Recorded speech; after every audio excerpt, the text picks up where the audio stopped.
This is Winnipeg Sports Talk Daily with Andrew Hustler Paterson and Michael Remis.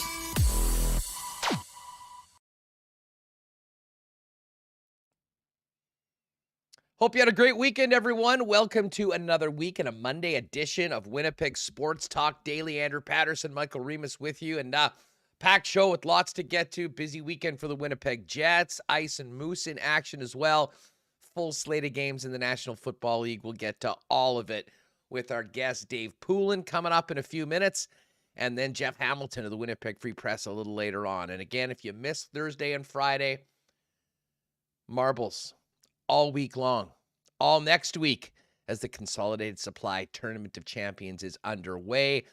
2 races in the books, 10 more to go, 6 qualifiers already, 3 more marbles will make the cut for the final race to win a pair of Bomber season tickets courtesy of Consolidated Supply later on in today's show. So make sure to be joining us around here at 2:45 p.m. And listen, if you're listening to the podcast right now, a little after the fact, throw it a little reminder on your phone or your watch. 2:45 daily will open up registration for your chance to win those Bomber season tickets and qualify for the final race here on Winnipeg Sports Talk Daily. Huge thanks to Consolidated Supply for making all this happen, as well as the rest of our great group of sponsors, including Princess Auto, Not Auto Corp, Coolbet Canada, Vita Health Fresh Market, Wallace & Wallace, Manitoba Battery, Royal Sports, F Apparel, Culligan Water, Boston Pizza, Canadian Club Whiskey, Little Brown Jug Brewing, and of course our great friends Nick and Nikki over at the Nick and Nikki DQ Group. Well, the winning streak is over. The Jets, though, in first place. Michael Remis joins me now to break it all down from a busy weekend in sports. What's up, Reem? How are you? How was your big party on Friday night? Yeah, Christmas parties are back. Yeah, I had a nice one Friday. I was at a restaurant. I rented the restaurant, and they had TVs on like the fire log and like playing the Grinch movie. And like I was sitting with some guys and I'm like, so we're like, who wants to step up and ask him to put on the Jets game here? Who's gonna do it? And I was like, yeah, I guess I'll be that guy. You are that guy. You're absolutely always that guy. And they're just like trying to convince me to do, like, you'd be doing the whole party you'd be doing a huge favor. A huge service, if you will. You'd be doing a service, and so they put it on a couple of TVs, so we watch it. I'm always that guy. I do feel like, so you go to some restaurants, maybe not sports focused, and they have like nothing on the TV. You put any random game on, you see people at the Wood start talking to each other, ordering more drinks. You got to pay attention to those TVs if you're in the restaurant. Business. Yes, good for business. You can't be having like the news on it. No one's paying attention. Then you just some random game sparks conversation. People ordering more food when you have games on, enjoying themselves more. There's a party planner right now listening to this dissertation. Yes. Shocked and angered with these takes. I'm sure there was someone that spent a lot of time planning a great night out for everyone that was involved in the Christmas party, and they probably had particular things on the screens for an exact reason to, get that holiday spirit of the party. I'm like, no, get the game on, folks. We need to pay attention to the game. There were a ton of TVs. You can have a lot of TVs on the log or the Grinch, but just like 1 or 2 with the Jets game. It's fine. It's not a big deal. Well, you know what? Let's start off on Friday because obviously a little more fun to talk about a win than a loss. We'll get to both of them. Pretty impressive performance. Now, listen, the Jets were on the second end of back-to-back. I love what Rick Bowness had to say in the locker room afterwards when he was congratulating his team on another win. He talked about the schedule. It was quick. And he said, no excuses. We came to play tonight, got the win. And that is something that there has not been any of in Winnipeg Jetland this year is excuses. They've moved on past losses, and we'll hope to see them do again tomorrow in a first-place matchup with the Vegas Golden Knights, the top two teams, or the teams on the top two divisions in the Western Conference right now. I don't know what my takeaways were from the Friday game more. Jets finding a way to get it done in a tough spot on the schedule, back-to-back, 3 games in 4 nights, all that. Or just how lifeless the Chicago Blackhawks looked at time, Remo. That was, if you're a Hawks fan, remembering how great those teams were in the past, it has to be depressing to see what's happened with that hockey club this season. Yeah, a couple takeaways from that game on Friday. One, the Jets can win back-to-back in-division road games. I think that's pretty big, even if you think the Blackhawks are terrible. And while the Jets weren't at their best, they were able to cut it out. Shout out to Adam Lowry, who had one of his 2 goals on the weekend on Friday. And he's more than halfway to his total, last year's total. And it's kind of fun. I keep thinking about him, like an image of him dragging around the grand piano on his back, Christian Vesalainen. And you almost wonder, like, how many more points he could have had, because he was great in the second half last year once Vesalainen was kind of, removed from his line. And this year he's off to a great start, too. And then, yes. I'm feeling pretty good about those preseason hot takes we had on the program, and one of those predictions was that Adam Lowry has a career year and beats his all-time goal total and scores 15 or more this season. He's certainly on a pace to do that, and is so important for this team in so many different ways, but is actually getting rewarded around the net and, helping his team win some hockey games. Yeah, he got another one yesterday, but watching Chicago, man, it's really sad. Like, that's a classic original 6 team. And for them to be like intentionally tanking this hard, it does remind me of, what led up to them getting Patrick Kane and Jonathan Taves. But then you're watching Kane and Taves, they were there for the glory years. And I remember, when the Jets came into the league, they'd go into Chicago and they would get, pretty blown on. There were a couple of games maybe where Michael Hutchinson, I remember, stood on his head. But that was not the Chicago team that we saw. And you do have to wonder, like let's free Patrick Kane. Let's get him onto a good team, whether it's LA or the Rangers or the Sabres, although may not be in the playoffs, but some good Buffalo. team. I love that idea. Well, he's from Buffalo. Alex Tuck's come back, been the hometown hero, been such a big part of it. Wouldn't that be wild if they signed Patrick Kane next year? Buffalo? Yeah. They need defense and a goalie, but yeah, I mean, the coming home narrative, hey, it's worked for Alex Tuck. There's no problem scoring goals, the Sabres. I'm more curious what happens with Kane rather than Taves. Kane, I think he's still contributing at an elite level, but I mean, he's playing on a line with like Max Domi and Andreas Athanasiou. It's got to be tough with our Taylor Radish, like whoever's out there. So I do wonder. I'm very curious where he ends up, Patrick Kane. But very Taves as sad. well. And listen, every time the Jets play the Blackhawks this season, it's happened a couple times in the past couple weeks. We start hearing more and more people online, throwing around the idea of what Jonathan Taves would look like in a Jet jersey. Bottom line right now is they need some bodies. Another couple big injuries on the weekend. Saku Menelainen out long term, and Logan Stanley, man, what a terrible streak of luck he's on. He's out as well. But I'm interested in, let's throw this out for the why not question of the day today. What would you like to see Jonathan Taves as an acquisition for this season? Not necessarily thinking about the future. And what would you be willing to part with from a Jets perspective to get in the lineup if you are, if you're into the idea of bringing Taves home to a team that certainly looks destined to the playoffs right now, and what he'd be able to do for the club. It's nice to see him back and playing, and I'm not going to say thriving because of how bad the team is, Remo, but the fact of the matter is that Jonathan Taves is back looking far more like the guy that we remember than the guy that really struggled through the last couple seasons, including missing an entire year off the ice. Yeah, and both those guys have full no move, so they can dictate where they go, and high salary cap. I don't know if Taves is necessarily fit. They seem to be set down the middle, but maybe you do push Lowry down and put Gustafsson on the wing, and Taves would be your third.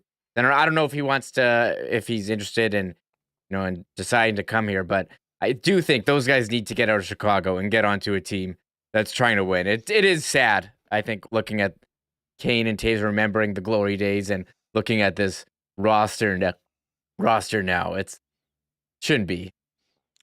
No doubt about it. Anyways, back to that game. David Rittich got another win. The Jets had won 4 straight, coming back home to begin this homestand that opened up last night against the Washington Capitals. And, it's interesting, Remo. I've heard a number of people talk about this game, talked to a few folks afterwards. And listen, when you lose a game the way the team did, down 4-0, and then spirited third period trying to get back in the game that, just fell short, there'll be different opinions on how things went. I'll be honest, from my perspective, I didn't hate the game the Jets had. They could have had maybe a little bit more energy in the first period. This wasn't a start, though, on the level of the Anaheim game or what happened in Columbus last week at home. To me, the game really came down to special teams, and that will be a common topic on this program over the course of the season. I mean, you'll often have two teams that, for better or worse, or pretty much play quite even at 5-on-5. And the difference is what you do with your power play opportunities. And, the Jets ended up being 0 for 3 on the power play. The Caps were 1 for 2 on the PP, but maybe the biggest moment in the game was the penalty shot goal that the Caps scored while shorthanded. And that, was a time where the Jets were really pushing. They had a great opportunity with a 4-minute power play. And to end up, giving one up in the fashion that they did, I think really put that comeback, made it a far bigger hill to climb. That being said, the Jets came out, got a couple early in the third period. And, I thought that they might have a chance to really get back into that one. Unfortunately, it fell just short, and the Washington Capitals hand the Jets a home loss. But I don't know. What did you think about last night's game? Yeah, was that a penalty shot? Like, I've seen, more than that not get called on, was it Morrissey on Marcus Johansson? They're shorthanded. The answer to that question is yes, but you're also correct that there has been some times where they've just decided to make an even up call and not give the penalty shot. But I can't say that I thought that shouldn't have been one. Yeah, and look, the Jets came in and they had a 4-game win streak, and I said last week, like, if you win or lose 1 for every 3 and now 4, you're going to be in a good spot throughout the season. You look at the numbers here. I mean, some of it is kind of, the push the Jets had in the third, and, down a lot, the Caps sitting back a bit. But, I mean, they had more shot attempts. They had more high-danger scoring chances, more scoring chances. And I agree with you.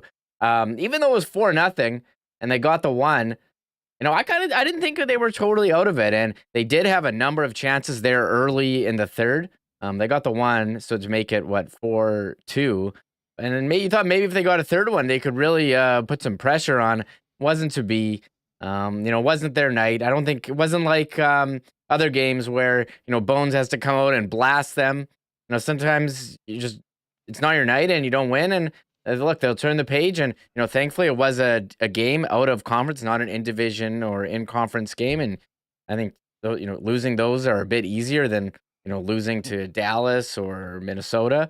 But you'll come back and play Vegas, who they haven't played great this year, and, turn the page. And you kind of knew also has, I know it was on an empty netter, but Ovechkin, scoring against the Jets seems to be like a lock every time.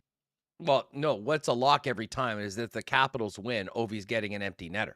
Yeah. Oh, that's been a lock too. 4 empty netters in 3 games last week. Yeah. Now, hey, credit to the team for being up and giving him the opportunity to do that. Listen, my penalty shot take is not getting a lot of love in the chat right now. There is a number of people saying that absolutely was not a penalty shot. I mean, I don't know. The way I saw it, he was just about to shoot and he got whacked. And that often, by definition, a stick check. Is a stick check. Well, yeah, I mean, exactly. But I'll tell you what, I'm not surprised that there would be some people that said that they didn't like it. I mean, I think it could have gone either way for sure. And there's just not a lot of consistency right now with the way that has been called so far in the National Hockey League this year. That being said, the Jets needed to make the most of their power plays, and they weren't able to do it. And I think really the special teams battle was, in my opinion, the difference in that game. But overall, man, the Jets are still rolling. A great week last week with 4 straight wins. Now the big question, Remo, was going to be to see how they bounce back against a Vegas Golden Knights team that comes in fresh off a loss to the Boston Bruins. We'll focus in on that a little bit later on, and of course on tomorrow's show, getting ready for Puck Drop. But let's get to Rick Bowness from yesterday.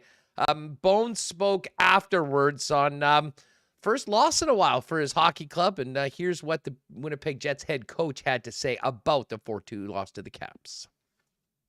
Or 5-2, I guess. We didn't have our legs early, so it was clear. So, and they were jumping on us. So I thought as the first period went on, we got our legs going again. Clearly, the second period, the coverage on their first goal was a complete breakdown for us.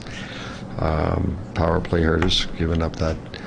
You get a 4-minute and you give up the breakaway and the penalty shot. I mean, just kind of set you on your heels a little bit against a veteran hockey club. They know how to play.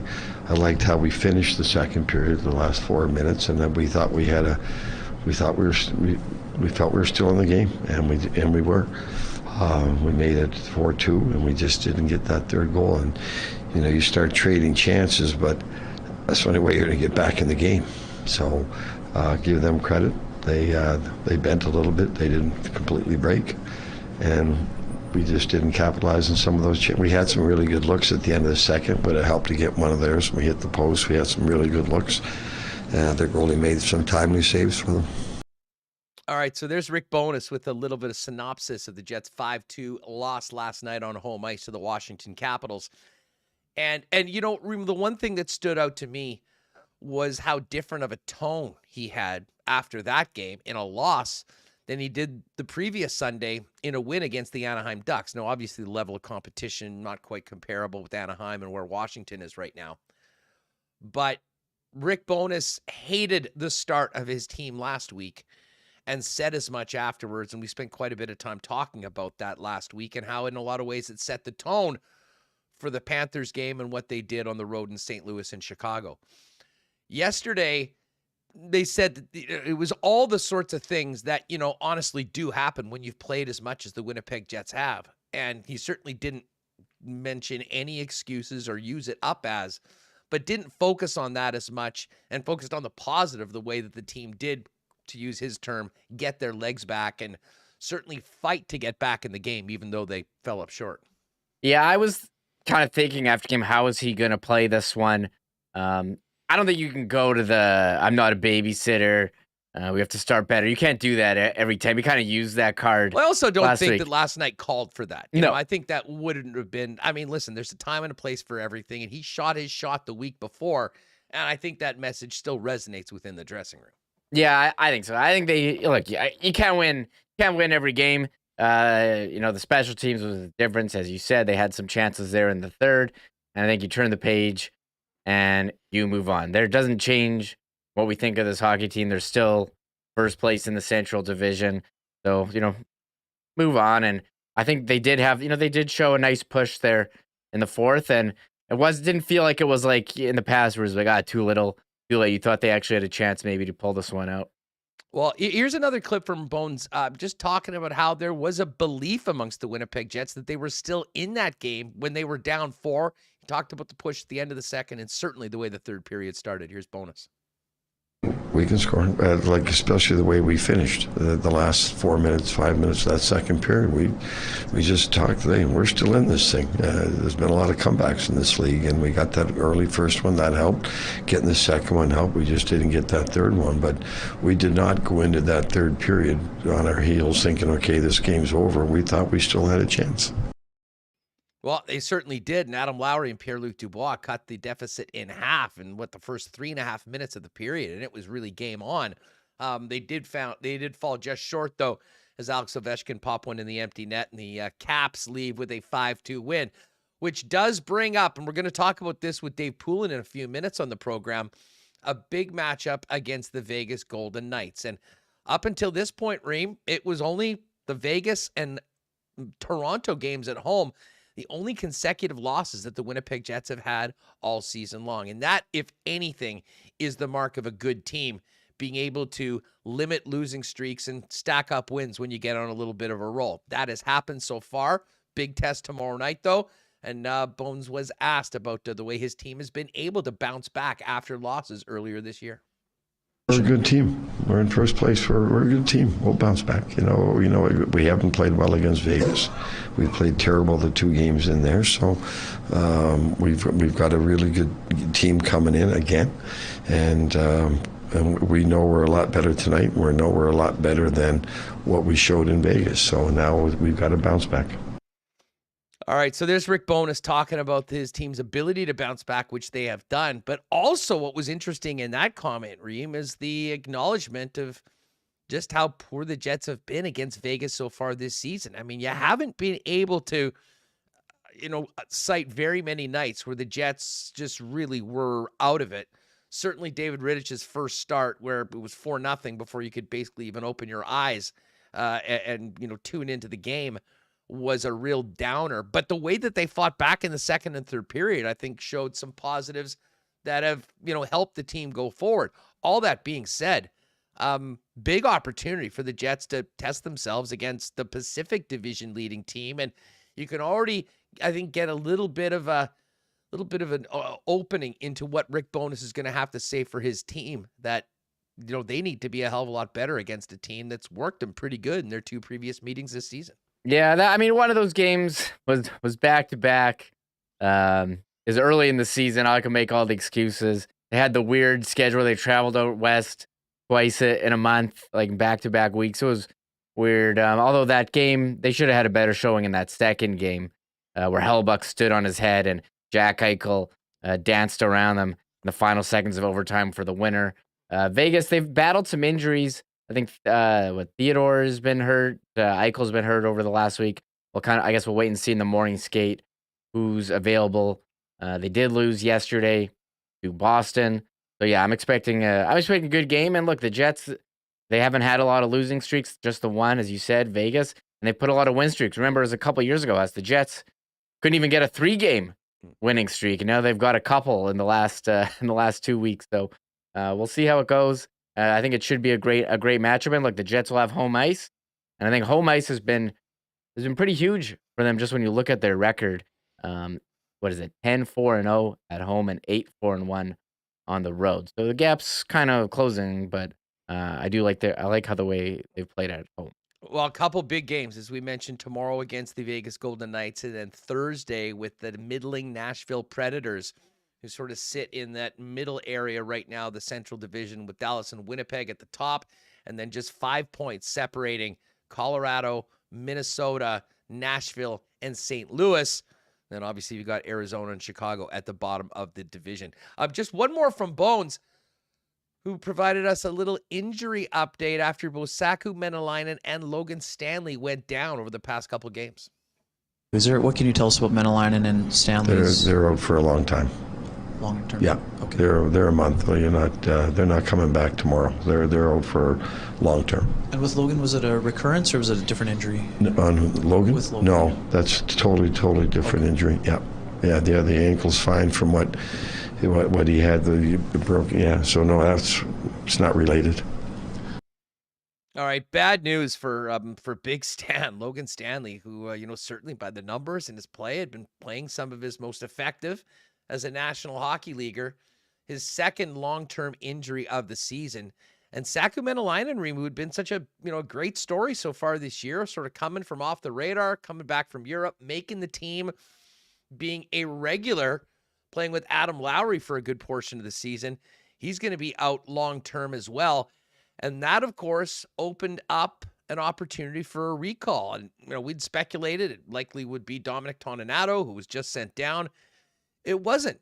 It was our guy Stenny, Kevin Stenlund, getting the call up. And he, of course, is a very big body. We talked about how much he looked in stature compared to Blake Wheeler in training camp.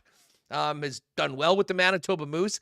He gets the call up, and I'm not sure whether this is related to the physical nature and how big he is, but I'm looking forward to seeing what he can do in the Jets lineup. I thought he was impressive earlier on this season in training camp and with the Manitoba Moose. And it was interesting, though, to see Stenny get the call up, and I'm not sure how much that's related to losing a big 6'4" guy in Menelainen, but wouldn't be surprised to see him get a look at some point this week.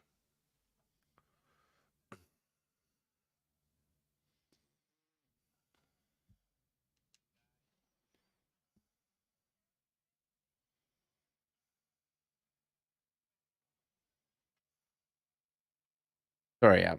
Stanley, he's having a pretty good season with the Moose. He's got 14 points in 19 games. Listed about 6'4". We kept saying in training camp how he reminded us about Blake Wheeler.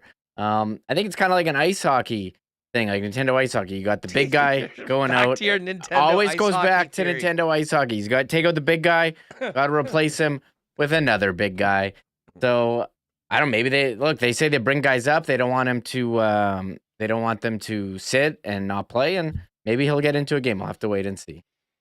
Well, Dominic Toninato, of course, was with the Moose, who split on the weekend. They got absolutely smoked on Friday night, losing 7-0, but bounced back with a 2-1 win in Abbotsford Saturday. And should give a shout out to the Winnipeg Ice. The Ice had a little bit of a blip, couple losses recently. Not the case on the weekend with a 6-1 win or 6-3 win against Spokane on Friday night, and then a resounding 6-1 win over the Regina Pats. Of course, many top young stars in the Western League heading out to Halifax to get ready for the World Juniors. That'll be something we'll certainly touch on over the course of the next couple weeks heading into camp. But we're focused in on the Winnipeg Jets right now, and a big one tomorrow night against the Vegas Golden Knights. That and more on the Jets coming up in just a minute with David Poulin and Jeff Hamilton from the Winnipeg Free Press as well a little bit later on. We do want to once again congratulate Paulette and Peter, our winners of the first Wallace & Wallace Unsung Hero Award. Great feedback on that. We're working on those jerseys, but really looking forward to presenting them with an autographed Josh Morrissey jersey. And gang, we're looking forward to announcing another unsung hero at the end of the month. And this is a perfect time. There's a lot of people right now that need help, and there's a lot of people that very quietly and selflessly are helping those in need around the holidays. And we want to hear about them. Let us know the person in your life, in your community that's making a difference, whether it be through volunteer work, good deeds, random acts of kindness, or just consistent, selfless time commitment to things like minor sports programs or other charities here in Winnipeg and Manitoba. What we need from you is to send us an email at unsunghero@winnipegsportstalk.com. We'll put those together. We'll pick a winner at the end of the month, post-Christmas season. And as we mentioned, the winners of the Unsung Hero will be getting an autographed jersey courtesy of Jet star defenseman Josh Morrissey. And Wallace & Wallace is going to make a $500 donation in the name of the Winnipeg Sports Talk listener who nominated the Unsung Hero. And that donation is going to be matched $500 by Josh and Margot Morrissey, all going to the Dream Factory. If you'd like to support the Dream Factory as well, go to winnipegsports.com/links, or you can click in the description for it. Find out more on the Dream Factory and make your donation. But right now, we want to hear about the people that are making a difference in our community. So hit us up, unsunghero@winnipegsportstalk.com. Don't forget, Marbles, the Consolidated Supply Marbles Tournament of Champions continues today. 2:45 will open up registration. Your chance to win a pair of Blue Bomber season tickets from our friends at Consolidated Supply. And while I know a lot of people are planning for 2023 right now, landscaping projects, irrigation, and more, Consolidated Supply is the place for that. But one thing you might want to look at stat right now is their incredible selection of hot tubs. Was in a hot tub on the weekend outdoors. There is nothing like it in this Winnipeg winter to be able to step outside and get into the tub. Consolidated has an incredible selection of hot tubs. So check them out now. Pop down and see them in person, open to the public, 1395 Niagara Road East, or check them out online at their new fully relaunched website at cte.ca. And hey, if you're looking for great prices on natural and organic supplements, beauty products, and groceries, Vita Health Fresh Market has you covered. And hey, with the holiday season here, why not give the gift of health? Vita Health has so many gift options for your loved ones: essential oils, candles, artisan soaps, bath bombs, lotions, chocolates, you name it. And you can also stock up on some of your favorite holiday food items like stuffing cranberry sauce, non-alcoholic wines and drinks, perfect for entertaining, and more. And by the way, you can also pre-order your natural free-run turkey in-store today.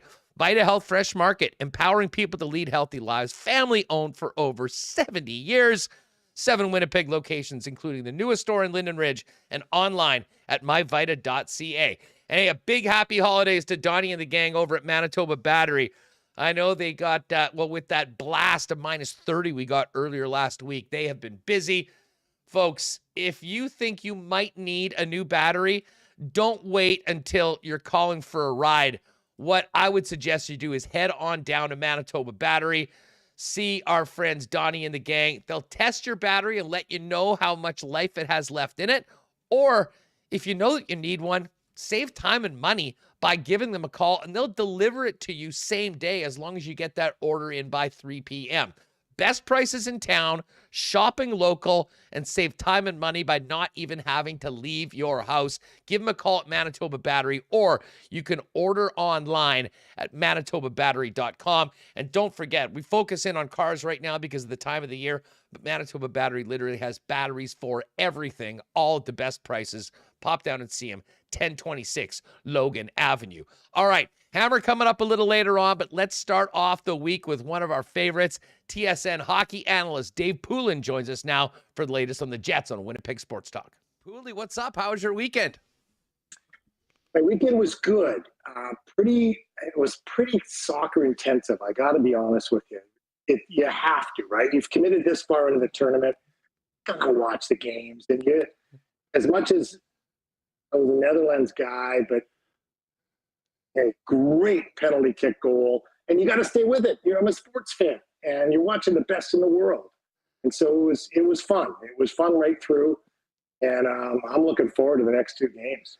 Oh, they're going to be great. I couldn't help but think with my friends when I was watching the France-England game that one way or the other, with about 30 minutes left in that game, someone was either going to be an all-time hero or someone was going to be an all-time GOAT. I mean, the scope and the pressure on everyone involved in these games is almost unlike anything you could imagine. We'll be talking about it for years. And listen, I had to feel bad for Harry Kane. I mean, he beautifully hit that first one and then missed the net on one that, he'll honestly probably never go a week or a day without being reminded of that miss. I don't think he will go. I think a day is being generous. We could go down to hours. That's going to haunt him for sure. And it's a shame because the right guy was there and he'd done it earlier in the game. He's one of the best at what he does. But then flip coins and say, who is Lionel Messi? Like, really? Like, how good is Messi that he doesn't get that? Right? He's in the same situation. And, so what do I do, right? Well, I'm a hockey guy. I flash back to guys I'd want taking penalty shots in key moments or with the puck on their stick in the key moment to win me a Stanley Cup. Like, that's how can I not think like that? So it's fun to watch. Well, there's some interesting, not to spend too much time on this, but an interesting, leadership quotient of that, specifically with the Argentina and the Brazil shootouts. Right. Neymar's hanging around to be the 5th guy so he can be the hero, hopefully, on that final shot. Doesn't get to shoot. Well, they throw Messi out first. He sets the tone, gets the great one, gets them up, and obviously I want him first. Know how it ended up. I want him first. I want him first. Well, hey, speaking of first, the Jets are still in first place. A little bit of a hiccup last night. Tough loss at home coming off the road against the Washington Capitals, who I thought were full marks. And, I mean, to me, that game really was a special teams game, and Washington deservedly got the 2 points. But it's been a couple weeks since we've spoken. The Winnipeg Jets have played a lot, and they've won a lot, Dave. I mean, how impressed have you been with what the team's been able to do since we've last spoke, hanging on to first place in the Central? Okay, I'm going to take out one word out of your opening sentence. Still. I don't want the word still in first place. I want in first place. Okay? I like it. I like it. This is your sports psychologist working with you here, Andrew. Get rid of the word still. We're in first place. You're a Winnipeg Jet. And a couple things stand out. And even the game last night, as crazy as this sounds, at 4-0, I thought they were coming back. And 4-0, not before they scored 2 goals to start the comeback, and then had chances to make it 4-3. And also compound that with they had saves to keep it at 4-2. And so every bit of that ends up being a 5-2 loss, empty net goal, understood. there were aspects of it that showed me that this was a different team. And so I think that's something that's significant. Also, the most significant thing, I spend a lot of time looking at schedules, and I look at how they break. And by the way, Winnipeg's isn't the only one right now that's doing this. Like, it seems, if you look at it right now, it's kind of weird. Oh, we're away for 2, we're home for 1, we're away for 2, we're home for 2. Or like, it seems to be, I don't know if clunkier is the right word, but not as fluid as schedules have been in the past. And that's a bit of a challenge.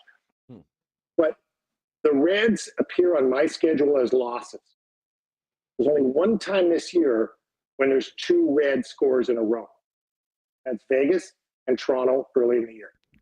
And that's what Winnipeg has done very effectively, is bounce back after wins. And that's impressive. That's a huge step. And not only bounce back, but after each loss have put together 3 or 4 or 5 wins. And so all of these things, I had a column when you were away about streaks. And it dealt with both positive and negative streaks, because Jersey was in the middle of the big winning streak. And you know, there were teams that had put together, I think Boston at that point put together a couple of 7-game winning streaks. St. Louis was all over the map, 3 wins, 8 losses, 7 wins. Like poor Craig Berube was bouncing off. He didn't know which side of the streak he was on. But that's what Winnipeg has avoided, is red streaks on their score sheet. And that's a sign that says we're a more mature or different hockey team. That's something I'm saying. Yeah, I mean, listen, I think a big part of it goes back to Rick Bowness, and this is something we've talked about repeatedly, but the way he's challenged his players, reminded them about the situation, focused in on the job at hand. And I think back to his little post-game speech to the club after the win in Chicago on Friday night. You know, he walked in, obviously there was a bit of rah-rah, great game, guys, and said, hey, you know, this is a tough spot, back-to-back 3 and 4 games. And he said out loud, no excuses, good job, whatever, we'll see you tomorrow. And let's face it, we've heard a lot of excuses around this team for a long time. And it just seems like Rick's MO from day one of training camp has been to push everything that's outside of your control away and focus on winning hockey games. And the buy-in has been there, and that's why we're looking at the Jets in first place in the Central Division. Well, think of what an excuse is. An excuse is something that tells you everything's okay. And it's not. I mean, when you lose a game, something happened. And it's not okay. Now, there are games in which you play better than others and still don't have the outcome you wanted. That happens. But he doesn't tolerate that aspect of it, and I love it. And it's very candid. It's out in the open. It's a relationship is what it is, Andrew. It's when a relationship goes to a different level is when candor and transparency and all of those things happen, and you cut out all the other, you know, factors, excuses, if you will. And right now, and you know, and like, what's one of the most prevalent excuses in sport? Well, we had some injuries. Well, guess what? Everyone has injury. Everyone does. And you can say you had more than other teams did or different than other teams did. Yes, you did. But there's been no team in the history of the game that's had 18 skaters and 2 goaltenders play 82 games each. It just doesn't happen. So how do you handle that? And, you know, what you don't hear out of Winnipeg is that we've had no Nikolai Ehlers. Don't hear that. And it's unfortunate, but think of the injection that player is going to give you when he gets back. And that's the way you look at it. And think of some of the emergencies. Does Cole Perfetti really get a chance to shine if Nikolai Ehlers is in the lineup? Maybe not. Maybe not to play in the same situations. By the way, you know, I went through, I don't work on the draft, but I'm there, right? I'm around. And I went through the different conversations about Perfetti. And you know, I have a good friend who's close to that situation, whose son grew up with him and played with him growing up. And there were questions about that half step, that foot speed. And here's what I like about Cole Perfetti, Andrew. I think he's adjusting very well to the National Hockey League. He's smart, you can see everything. But when you've had something like that, it's not that, he wasn't the fastest kid growing up. We've talked about fastest kids because fastest kids don't have to learn how to play the game. Sometimes they just skate by you. Like if I'm faster than you, I don't have to figure out how to get by you. I just skate by you. Perfetti at some point had to figure out how to get by them. And the person I'll compare him to, I'm not comparing him to this person as a player. I'm comparing him to this person as a skill development aspect, and that's Mark Stone. When I asked Mark Stone why he was so good at stealing pucks, he laughed. He said, because I couldn't skate as fast as everybody. If I didn't steal it, I didn't touch it. The only way I could get it was to steal it. But he became one of the best thieves in the history of the game with a great stick. Perfetti has learned a lot of the little nuances of the game because he wasn't the fastest. Mm-hmm. And that's what you're seeing right now. He's fully capable of NHL speed. He doesn't have warp speed. But he thinks the game so well, had to think it so well, that translates to an NHL player. While we're talking about Perfetti, one interesting thing, he's fit well with all of his line mates in the top six, has played big minutes, certainly has been effective at times on the power play. We have not seen him in overtime this year, Dave, pretty much at all, I don't believe. Is that probably because of that half step? The speed is so much more important in the 3-on-3 game than it is in 5-on-5 or on the power play in a normal 60?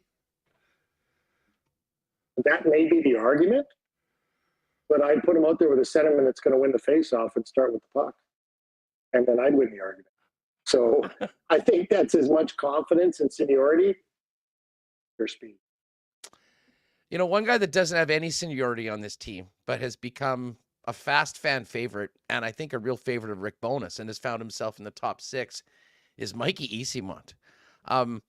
He really wasn't on the radar for the most part of most Jet fans at the beginning of the season. And to be honest, I'm not sure he was much for the coaching staff. Played a little bit in the preseason, was gone to the Moose. Since his recall, Dave, he's played on the fourth line. He's played on the third line. He's played on the second line. He's contributed on the power play. And Rick Bowness talks about passion and energy. And at times, in somewhat of a negative way, that this team was lacking it earlier on in the year. And it seems like this guy brings it every single shift. I'm not sure how much you've seen of Eyssimont, but sometimes players do come sort of out of nowhere, at least to the collective fan base. And all of a sudden he's here. And frankly, they've needed it. Menelainen's out as well. When you have the amount of injuries, someone needed to step up. But this young man has been that guy. And what a story he's been right now for this team. You're talking to an undrafted free agent.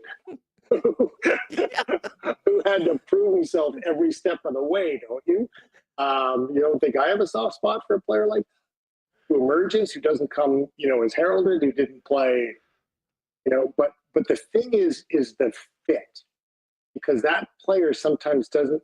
He's best suited in the American Hockey League as a top six guy. So to put him, he's got to prove something else. Look, everyone scored at some level. Right? Everyone in the National Hockey League was the leading scorer in their team group.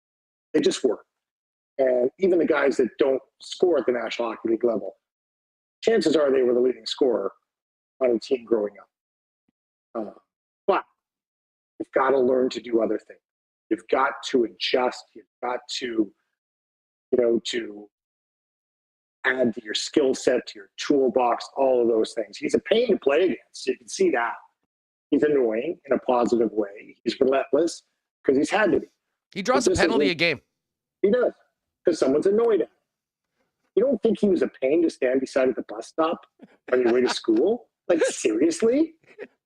Can you picture it, Andrew? He'd be tweaking you every second. And it also, this many years later, you remember him at the bus stop.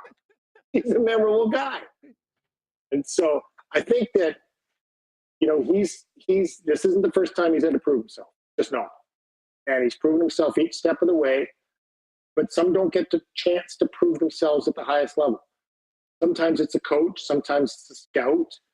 Somebody said, bring him in. Somebody said, sign him.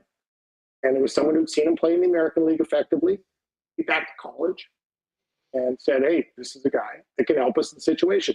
And maybe initially it was to help the Moose. Maybe it was to provide depth. But to his credit, he's done it. And, Dave, both Esimont and Jansen Harkins were both put on waivers, were sent down to the Manitoba Moose, and responded with point-a-game performances. Harkins, in particular, I think scored 4 and 6, came back up when they got the opportunity, seemingly in a better chance to make a difference than before. And both of them haven't looked back and have passed a number of guys on the depth chart while doing it. There's no arc to this. There's not.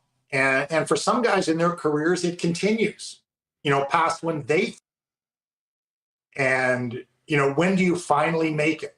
When there's no question that you're going down and you think you're past that. Jansen Harkins probably thought he was past that coming into this season. And yet, hey, that was and it humbles you and it knocks you down a peg. And then you go down and you decide, look, I'm not going to let that happen again. And Rick Bowness has talked about how you control what you control. And that's what you're talking about right now. And you control your output, your energy level, your compete level. And when you get another chance, you're not going to let it go. The appreciation factor just grows. So give credit to both guys. They handled it well. And also, you got to get a little bit of a lucky break that no one claimed them. And because they're, that's got to be part of it as well. We were talking about Esimont and how he seems to be drawing a penalty every night out. One guy that was the guy for that last year, although he took quite a few of his as well, as Pierre-Luc Dubois. Like Dubois right now, Dave, playing back with Kyle Connor, he's got 29 points, 14 goals in 27 games, is really turned into the guy that I think the Jets were hoping to have when they made the big trade with Columbus. We'll talk about his future in a minute, but what have you seen from Dubois right now? And has he taken his game up to another level, or is he just seemingly more consistent?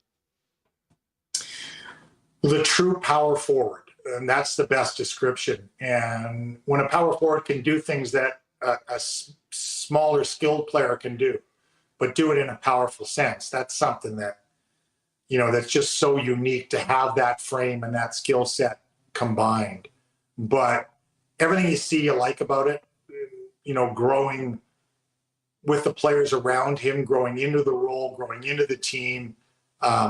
In terms of a 1-2 combination with Mark Scheifele, and maybe Scheifele had to get past some of that as well, Andrew, in terms of a shared role. Like, call me what you want to call me. I don't care whether you call me a 1 or 2, as long as I get to play every second shift in the same situations you do. And that's what's developed now.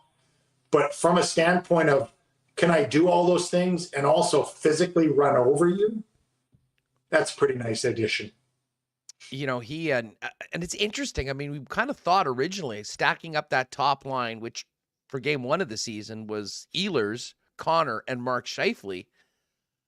You now have the opportunity that, Blake Wheeler's playing so well, along with Cole Perfetti and Mark Scheifele.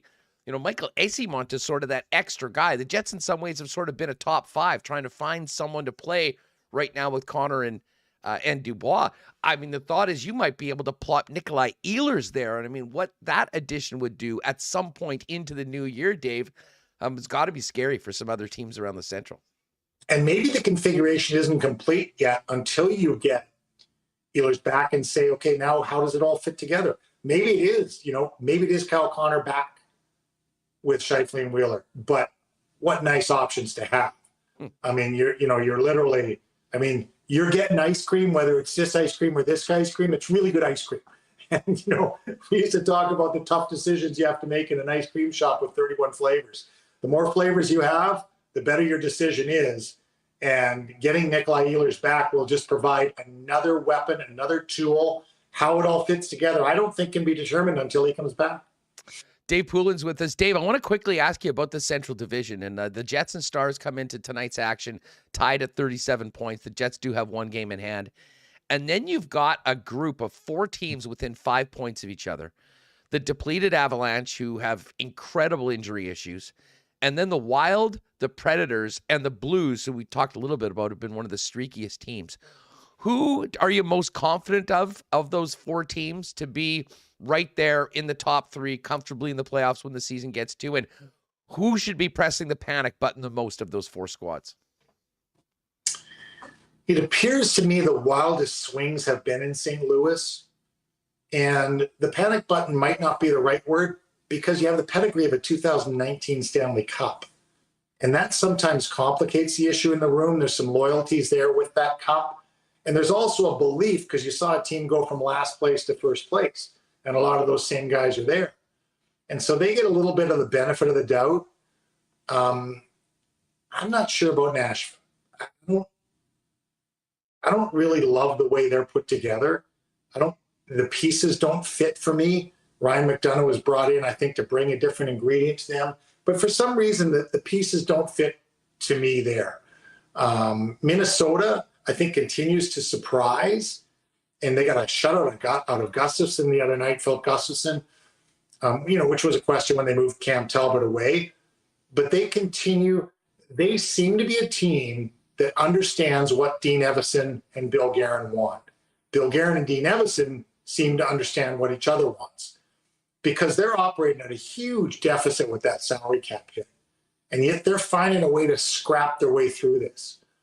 I don't think they're quite at a Stanley Cup contender level yet, because I don't know that you can be with $26 million knocked off your cap or whatever it is. But they appear to be getting through this time and building some young pieces. Matthew Boldy and as long as you have Kaprizov, you have a chance, I guess. But Colorado's going to be fine. They just are.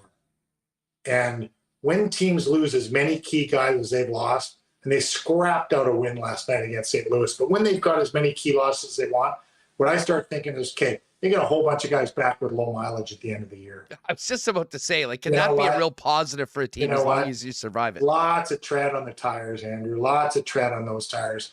And it could be, a forced rest that some of those guys will benefit from. I think they'll still be okay in the Central. I'm not sure Dallas is going anywhere. I like a lot of things they've done, but hey, Winnipeg has their work cut out for them, but they're poised and they've got the early points in the bank, and that's critical to get those early points in the bank. Hey, before we go, tomorrow night, the Vegas Golden Knights come in, battle of the two first-place teams in the Western Conference.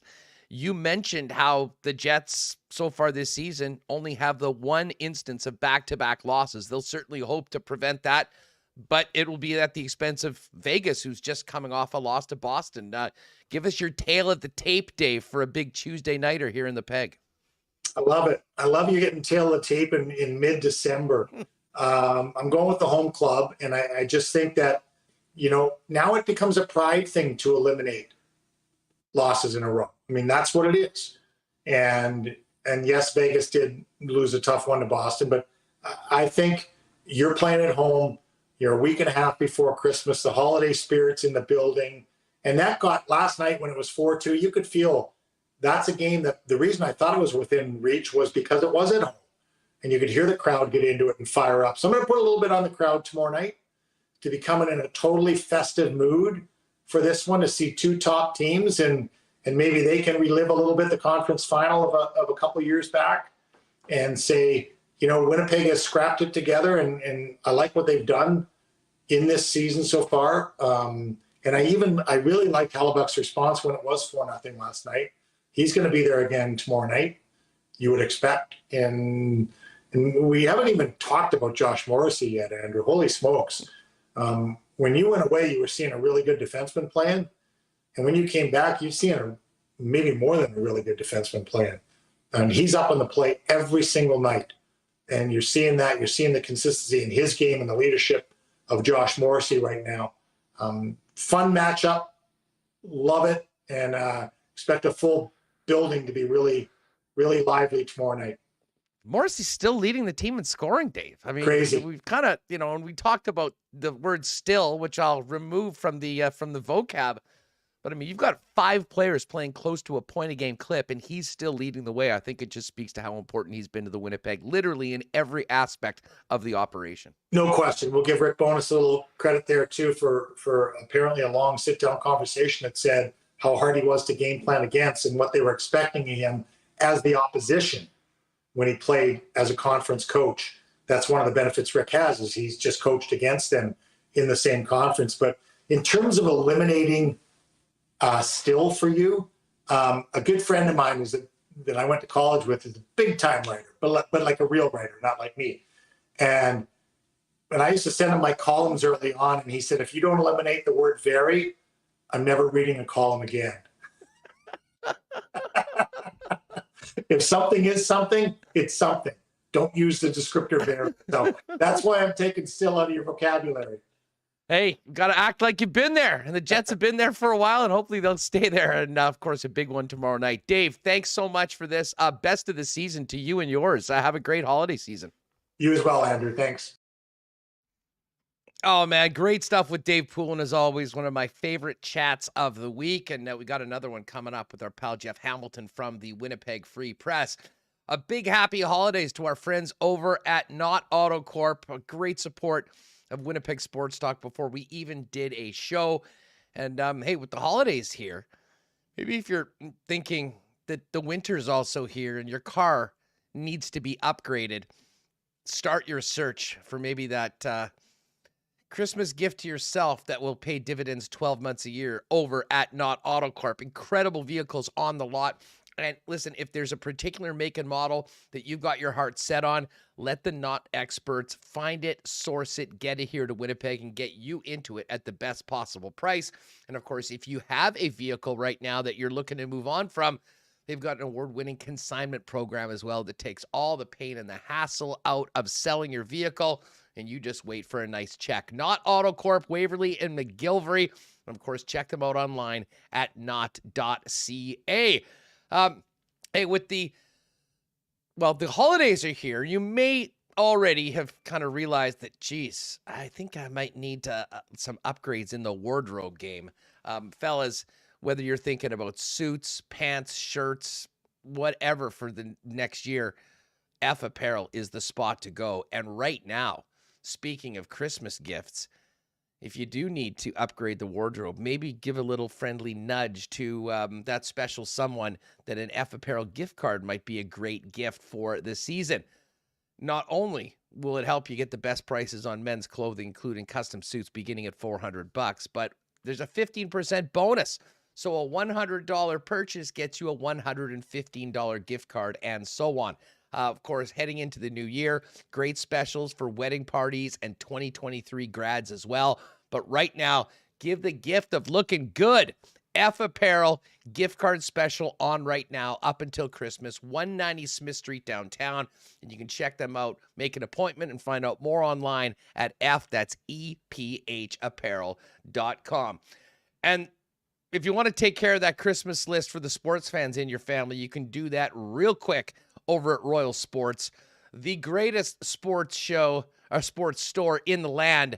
And they are absolutely packed with Winnipeg Jets gear, brand new retro reverse jerseys and more, a huge Bomber selection, as well as World Cup jerseys from most of the teams around the world and tons of great Canada soccer gear. And listen, we know there's a lot of little hockey players in the community that you might be looking for something. Royal Sports has for 40 years had the biggest and best hockey selection in town with the experts to help get you the right stuff. And there you can see the new WST hats are there.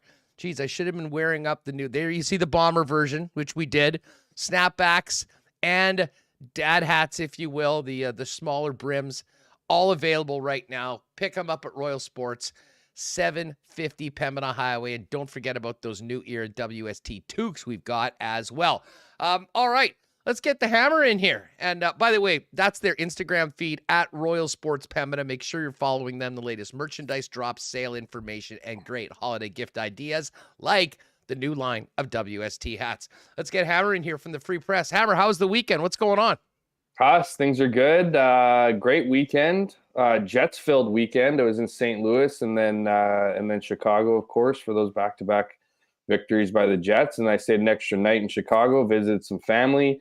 It was a nice escape from the Winnipeg weather for a bit. It wasn't quite Mexico, but St. Louis had, I think, between +8 and +12, and Chicago not as nice, but no snow there yet, which I thought was interesting. Yeah, we can't complain about the weather. I know we had a little bit of a blast of -30 earlier, but this weekend was absolutely gorgeous. Still pretty nice outside, and we will take it. It's not too cold, and the Jets are in first place.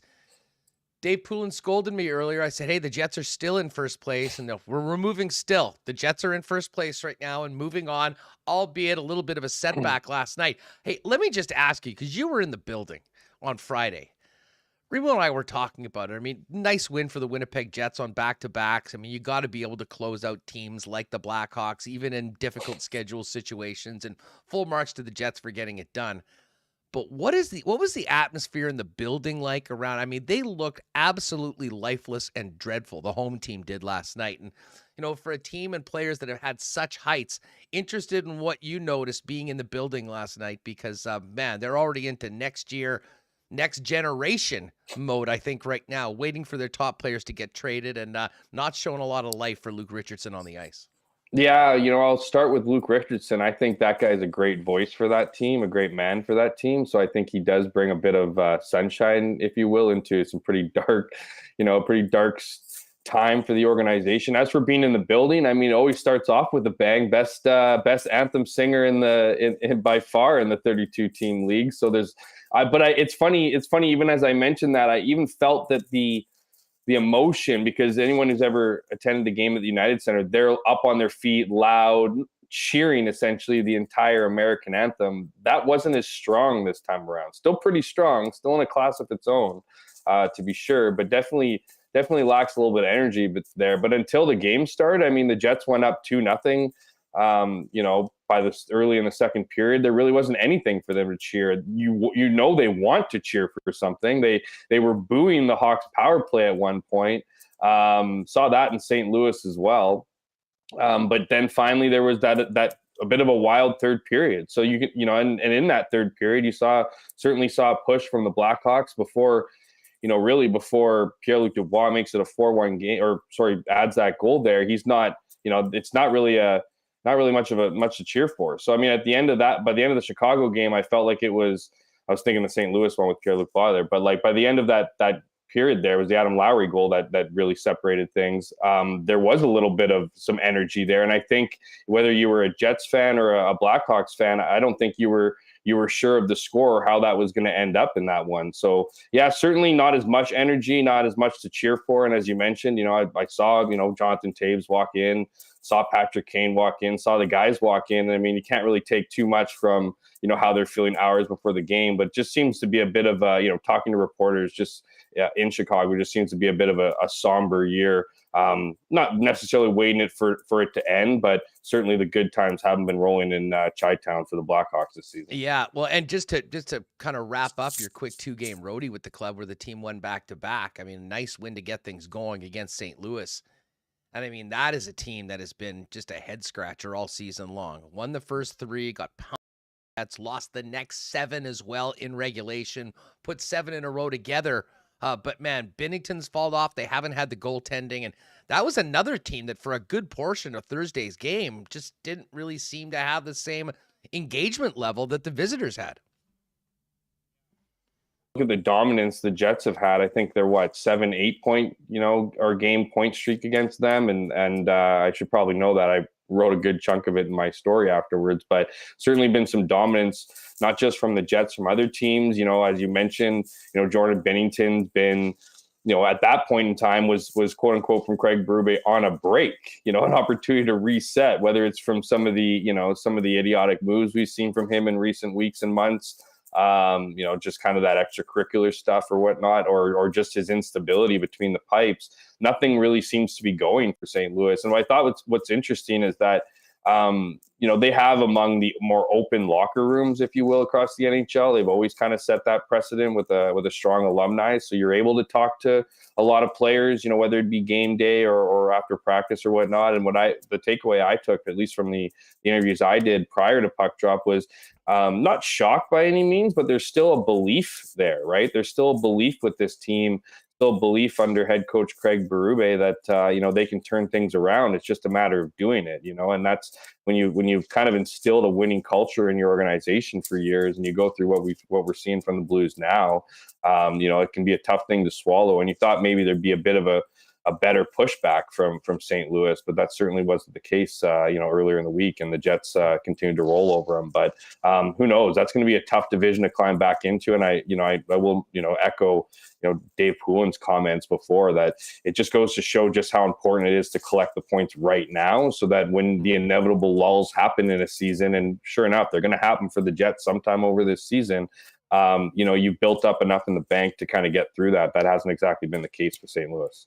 Well, I mean, the Jets, as we talked about with Poulin, have been great at bouncing back from losses and not letting losing streaks begin. They've just got 1 2-gamer of the season, and ironically, it started with a loss to the Vegas Golden Knights, who also lost last night. So something's got to give tomorrow. How did you see last night's game? I mean, listen, certainly it wasn't one of the Jets' better performances overall. I think in some ways it's somewhat understandable with how much hockey they've been. It's hard to be at your best every single night. They certainly showed a lot of fight to get back into the game, but to me, that was a game that really turned on special teams, and that's a common conversation we're having with, relatively close match teams. That could often be the difference. The special teams have been very good for the Jets so far this season. Last night, though, bit them both with a lack of success on the power play, as well as giving up a power play goal, and of course that breakaway, or should I say penalty shot goal, which was of some consternation and debate in the chat to begin the program. We know amongst all the great equalizers between teams, special teams can certainly be one of them. As you mentioned, Huss, power play has been not great as a overall, example this season, but it's been pretty good over the last, 7 or 8 games. I think they had 7 straight games where they had scored at least 1 power play goal in it, and had been, and their penalty kill has been great all season. I think they've been ranked in the top 5 for pretty much the entire year. So, when those things are clicking, they can make some not so great games look pretty good, and make good games look really good, and result in some convincing wins. Last night, I mean, you could certainly look towards the special teams for what didn't help them out. That's 100% sure, and in some cases hurt them. I mean, you're gonna eventually allow a power play goal. Like, your penalty kill is not going to be killing off 100% of the opportunities against. That said, the power play, again, which has been pretty good of late, to get that, I mean, I don't think anyone could not look at that, what looked like a great opportunity for the Winnipeg Jets in a 4-minute power play, result in, having a penalty shot against, and nice move by Johansson to deke out Connor Hellebuyck. Connor Hellebuyck, I think played that okay. I think that was a great, traditional fake to the forehand, go to the backhand, nice finish. So, you certainly got to give him credit for that. I just thought, overall in this game, outside of special teams, was just, they kind of did what the Jets have done to other teams. They shut them down through the neutral zone. What we've seen from Winnipeg, for large swaths of this season, at least when they're successful, is their ability to generate between the blue lines and to transition and be hard on the forecheck. I thought that they got most of their speed, if not all of their speed, taken away by what was obviously a good game plan by the Washington Capitals, who have been, were back home for a game, but had been on the road and had been struggling a little bit. And, they're looking to get back in, on the right track. So I thought it was just a team kind of delivering a lot of the same medicine that the Jets are used to doling out. And, Connor Hellebuyck certainly played, I don't think anyone can be disappointed with Connor Hellebuyck's night. I thought he turned a first period, which could have gone south for the Jets, into a game. And then even by the end, I thought, by the third period, I thought there was an opportunity, but you got to be disappointed with that middle period.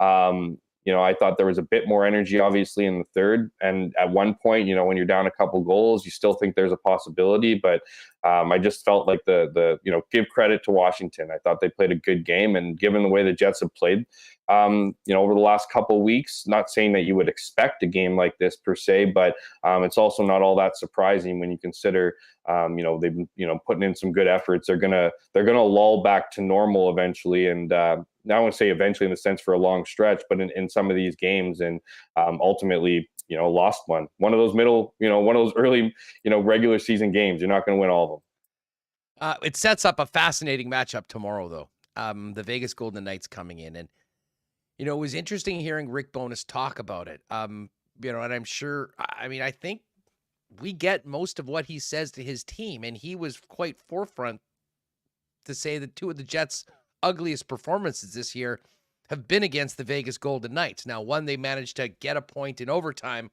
The first one, they were caved in David Rittich's first start, although the Jets did battle back and at least make a game of it in the second and third period. I'm really interested to see what Bones' troops have for the Knights tomorrow. The Jets might be getting them on a good time. I guess we'll see how the lineup looks tomorrow. But you had Pietrangelo, Theodore, Eichel all dinged up yesterday in the loss to the Boston Bruins. And Jack Eichel's apparently just been put on IR, so he won't play. That's a nice break for the Winnipeg Jets. But they'll need to hopefully make the most of this off day and really bring that energy tomorrow against a team that, like many, are dealing with heavy schedule, travel, all that stuff that goes into it. But as Bones said after the Chicago game in the dressing room, there's no excuses. You got to be ready to go. And this is a huge opportunity for the Jets to prevent a 2-game losing streak. And I think put together a win that, if they were able to get it, would be something they could really build on, as they have with a bunch of the big divisional wins they've done so far this season. Yeah, and to your point, they have been good in the Central Division against their opponents, and it's just you mentioned, I think I heard it on Kenny and Rennie's show too post game, that you look at the 2 losses that they played, and we've kind of brushed over the second one, by saying that they salvaged a point, by getting to overtime. Jack Eichel being the guy that scored that goal. If you'll recall that play, I think a lot of people gave grief to Mark Scheifele. He had been on for a large chunk of that overtime, and then Eichel kind of had the late second heroics there. They got absolutely shelled in that game. I was there for it. That was Connor Hellebuck. That was the Connor Hellebuck game. That like was the game where 6 points. Yeah, exactly. That was the Connor Hellebuck. I mean, David Rittick too, because he played in that road trip too in Arizona. But those were 2 big games. Like Connor Hellebuck showed up big for against LA, and then and again against Vegas. So even though they did salvage a point in that Vegas game, that second game against Vegas in Vegas, both have been in Vegas. That wasn't a great effort either. So you have to think. I think what's of the many things that we've seen from Rick Bowness this season is his ability to get his troops going, get them in the right frame of mind for the most part, and you have to think he's going to be using those last 2 efforts against the Golden Knights as fuel for his club. And I think that, I don't even know if he necessarily has to do that. And that I think this team is well aware that this is the last crack they'll have at the Vegas. I think this is the last game they play Vegas this season. So, this is an opportunity for them for, redemption, whatever it is you want to say. I mean, and I love the message from Rick Bowness, right? That message of take pride in being in first place. Well, this is going to be a team that is going to be fighting you for the whole season. Obviously not to be first place in the division, but first place in the West. And it's going to be a team that you need to have success against. So I'm looking more for the good opportunity. I'm looking for this as an opportunity for Winnipeg to not only show and continue to show that, they bounce back after losses. As you mentioned, it's not a lot of times they string together losses. I think you'd also like to, in that breath, string a little bit more wins. Now, I don't think you can be disappointed as far as, they did come off their season high 4-game win streak, but it stopped at 4 games, right? They were at 3 games, 3 separate times this year. And again, I think that's kind of pointing at smaller things when you start arguing with how long your winning streaks are. But, let's, I think they should set the bar high. Anyways, against Vegas, I think this is going to be a tough one, but it's also an opportunity to get them at home. This is, like I said, both of those previous games were on the road. They've proven to be pretty pissed off after losses. Let's see how they can put this one together against a solid Vegas team that, as you mentioned off the top, is pretty banged up. Yeah, hell of a matchup and very similar winning percentages. The Jets 18-8-1 with 37 points through 27 games, and the Golden Knights having played 3 more games, 20 wins, 2 more in that category, 1 more regulation loss and the 1 overtime loss with 41 points.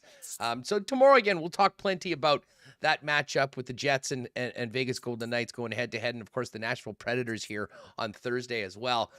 But, Jeff, while I've got you, I mean, since we last spoke on the program, you've had some really interesting pieces in the Winnipeg Free Press. And, I'll get to the bit. We'll talk Josh Morrissey and Nate Schmidt in a minute, but it really does all start with the head coach. And earlier last week, you had the piece, 40 years of Bones. Tell us a little bit about putting that together, some of the people you talked to, and what you heard about the coach that has completely turned this ship around in pretty short order. Well, I'll say one thing. So, first off, hat tip to Joe Piscucci. He tweets out all these great, Scooch is informative, of course, informative kind of milestones or on this day in Jets history or whatever. And I wasn't very often. I'll read it. Obviously, I'll smile or I'll whatever, or I'll watch the video that comes with it or read the accompanying kind of news strip. But this one I couldn't ignore and not explore. And I was lucky enough to talk to Rick about it. This was the 40 year anniversary. It was the 40 year on the day that he had been officially named the head coach, player coach of the Sherbrooke Jets, who were an expansion team. And the farm club, Sherbrooke, Quebec, it being, and the farm club for the Winnipeg Jets. Well, that was the day he was officially named the head coach. But he had started that role. At training camp. So the way it worked out is Ron Reset had been hired that July, and he his health ended up failing, and he ended up having I think a brain tumor that was noticed by doctors, and there was certainly a rehab throughout that entire year. There was a plan for him to maybe come back in December, but then when December came around, doctors kind of or suggested that he shouldn't go behind the bench, take the rest of the year off. So that was ultimately the 40th year anniversary. But to be able to talk to Rick Bowness about it, I mean, just the whole idea of being a player coach, right, in that era. I mean, questions immediately came to my mind, like, you're about to go out on the power play or the penalty kill with a guy, and like, you're his head coach, like what was the dynamic like? And I mean, Rick, as great a sport as he is, he talked openly and honestly about it. He said it wasn't ideal. And if you look at their record, I forget exactly what it turned out to be, but it was bad. End up being something real bad, like 18, 25 and 9. So it wasn't like his debut was as successful as his first season in Winnipeg, but he shared a lot of funny stories about how he would tell the players on the bench, and he had assistants. That's the best part about it, right? They didn't even bring in the assistants to run the bench as much as he did. He had guys, he'd go up for a shift, and he'd make sure the next guys out on the ice knew that they were the next guys out on the ice. And another funny story he shared with me was how back in that era, the penalty box used to be pretty close, if not right beside the bench. So every time he got a penalty and would have to sit for 2 or whatever his penalty was, he would coach from the bench. And it got to a point where the refs would come over and they were ripping into him and the team and saying, "You can't do that." And sure enough, he answered, he replied back, "Well, show me in the rule book where I can't." And the rep just said, "You can't," and skated off. Anyways, hilarious story. He ended up coaching. I think he started. So Ron Reset came back the next season. Bowness played like 20-something games for Sherbrooke that year, and then started off his assistant coach, his coaching career in the NHL as an assistant coach with the Winnipeg Jets under Brad Long, who, I'll give a hat tip to Bender too. Jim Bender sent me a DM, gave me a little bit of a history lesson in that, and that when Barry Long was promoted to head coach, I think he had a stipulation or demanded that Rick Bowness be on his staff. So there's a little added nugget that didn't make it in the story, but nonetheless is a pretty interesting tale. Well, listen, Bowness is the toast of the town right now, and if you missed it in the Free Press, definitely get back to the website and check it out from last week. The other piece, before we get to Nate Schmidt, was on Josh Morrissey, and we've spent so much time talking about Morrissey and the impact that he's had everywhere for the Winnipeg Jets. And he speaks a lot to the impact that Rick Bowness has had on the club. A couple of really interesting quotes in that conversation you had with Josh as well. But, Jeff, for people that missed it, maybe frame a little bit of this young man having a career season and how much of this, in part, is due to the vibe around the team that Rick Bowness has created pretty much from the first day of training camp. Yeah, well, I mean, certainly. I mean, the funny thing is we talk about this bonus effect, right? This bonus effect had been thrown out there even before he even got the job, what the effect might be, and certainly after when he was named the head coach of the Winnipeg Jets, that this would have to be the biggest thing, right? This would be the most important signing move, if you will, of the summer, and that if everything was going to go as to plan or get back on track from a down year, it was going to be what this head coach was capable of bringing in. And so you look at a lot of the individual performances, right? We've talked lots about, Kyle Connor and Pierre-Luc Dubois, firing at a point per game pace. Blake Wheeler is playing great. Despite, losing his captaincy. Mark Scheifele, same story. He's almost a point per game player. His commitment to the defense is night and day. Connor Hellebuck has been, we've seen I'm not necessarily, Rick Bowness has brought this out of Connor Hellebuck, but after a down year, he's right back up to leading the Vezina Trophy race at this point in the season. So all these things are happening, but the person who has benefited the most individually, and I mean, that's not even talking about the collective and where the Jets are, where I think nobody probably had them at this point in the season or at all this season. But anyways, moving back to Josh, I mean, I think individually he might have benefited more than anybody else. And so, prior to the game against Chicago, got an opportunity to chat with him, and amongst all the other, a lot of the questions I asked, and some stuff has been documented, right? Like the conversations with Rick Bowness over the offseason, believing in Josh, that he could be not just a great player on this team, but a great player in this league, and should be pushing for be in the discussion for the Norris Trophy, which he certainly is at this point.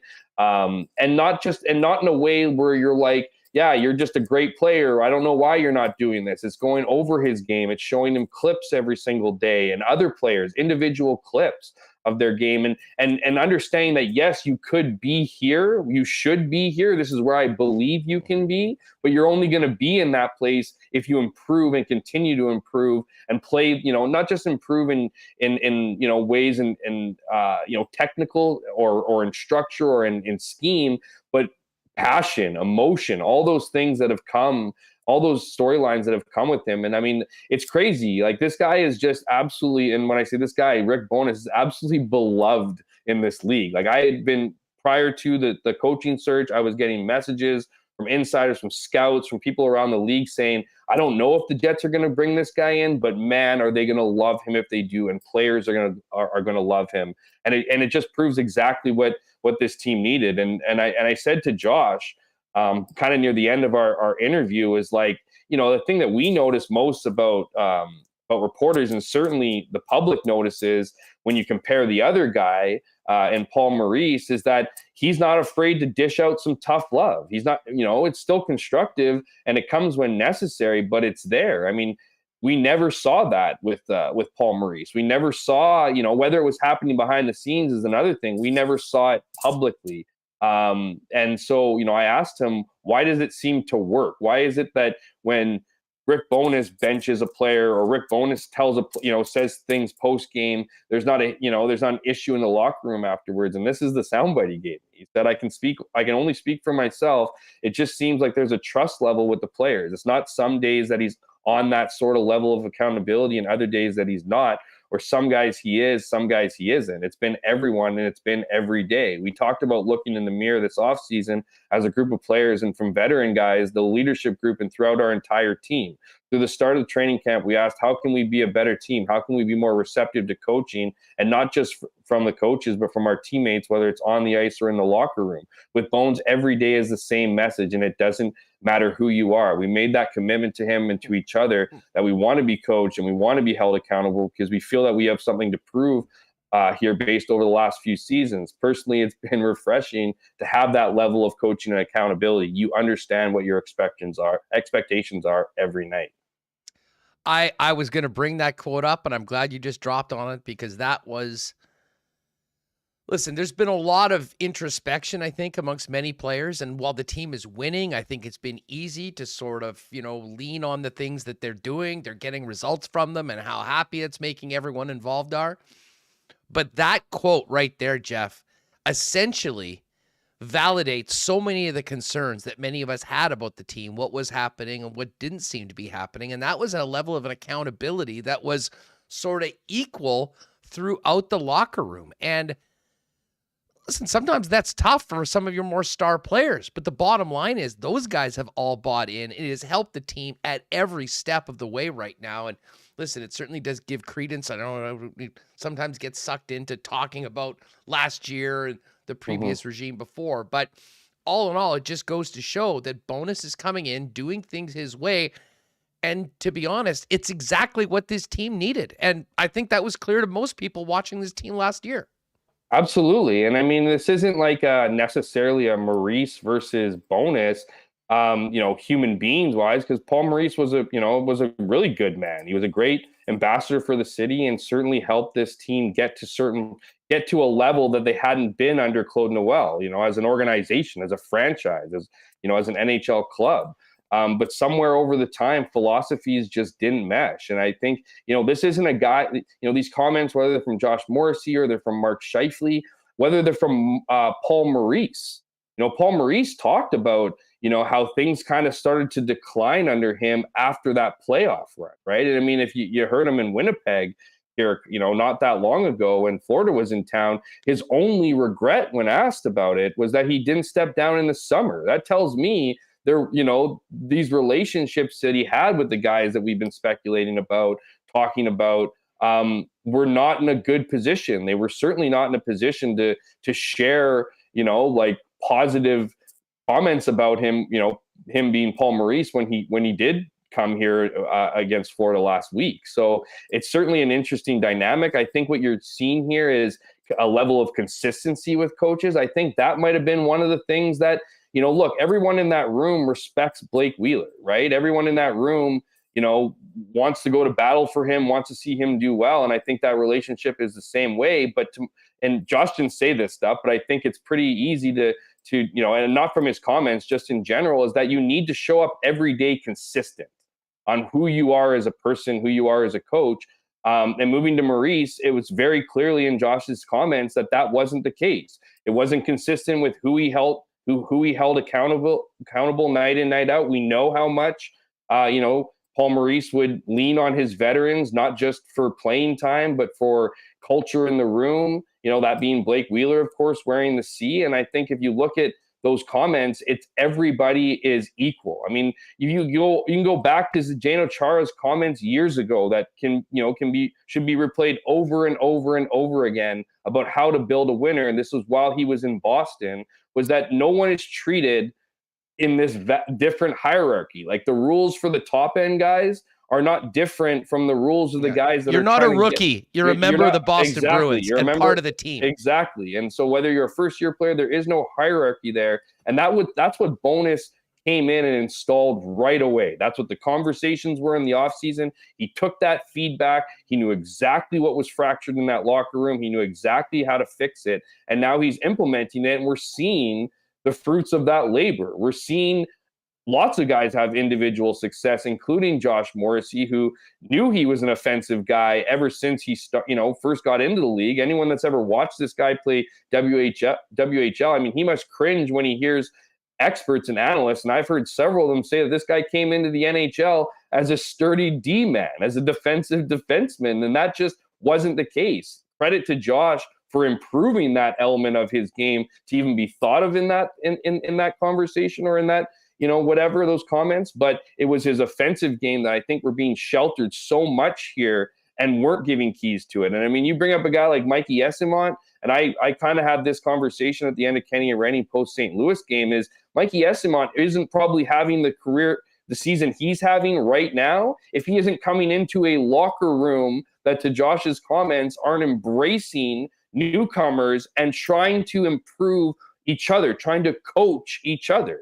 So, and it's very interesting. I'll make my last comment on this, was that like when I saw that the Jets signed a Creed this year, it was like this big story that was romanticized, that they went to Banff and all came out a different team. That was kind of the narrative coming out of that. My thought was, not being on that trip, was this is the same leadership group for years. Why are they signing a Creed now to treat each other better? And I think we're seeing, again, all the fruits of that labor that Bones has brought in, but credit to the players who understood the importance of doing that. And again, we're seeing them now not just get to places where I think a lot of people expected them to be, but embracing the pressure and adversity that comes with being at the top of the castle.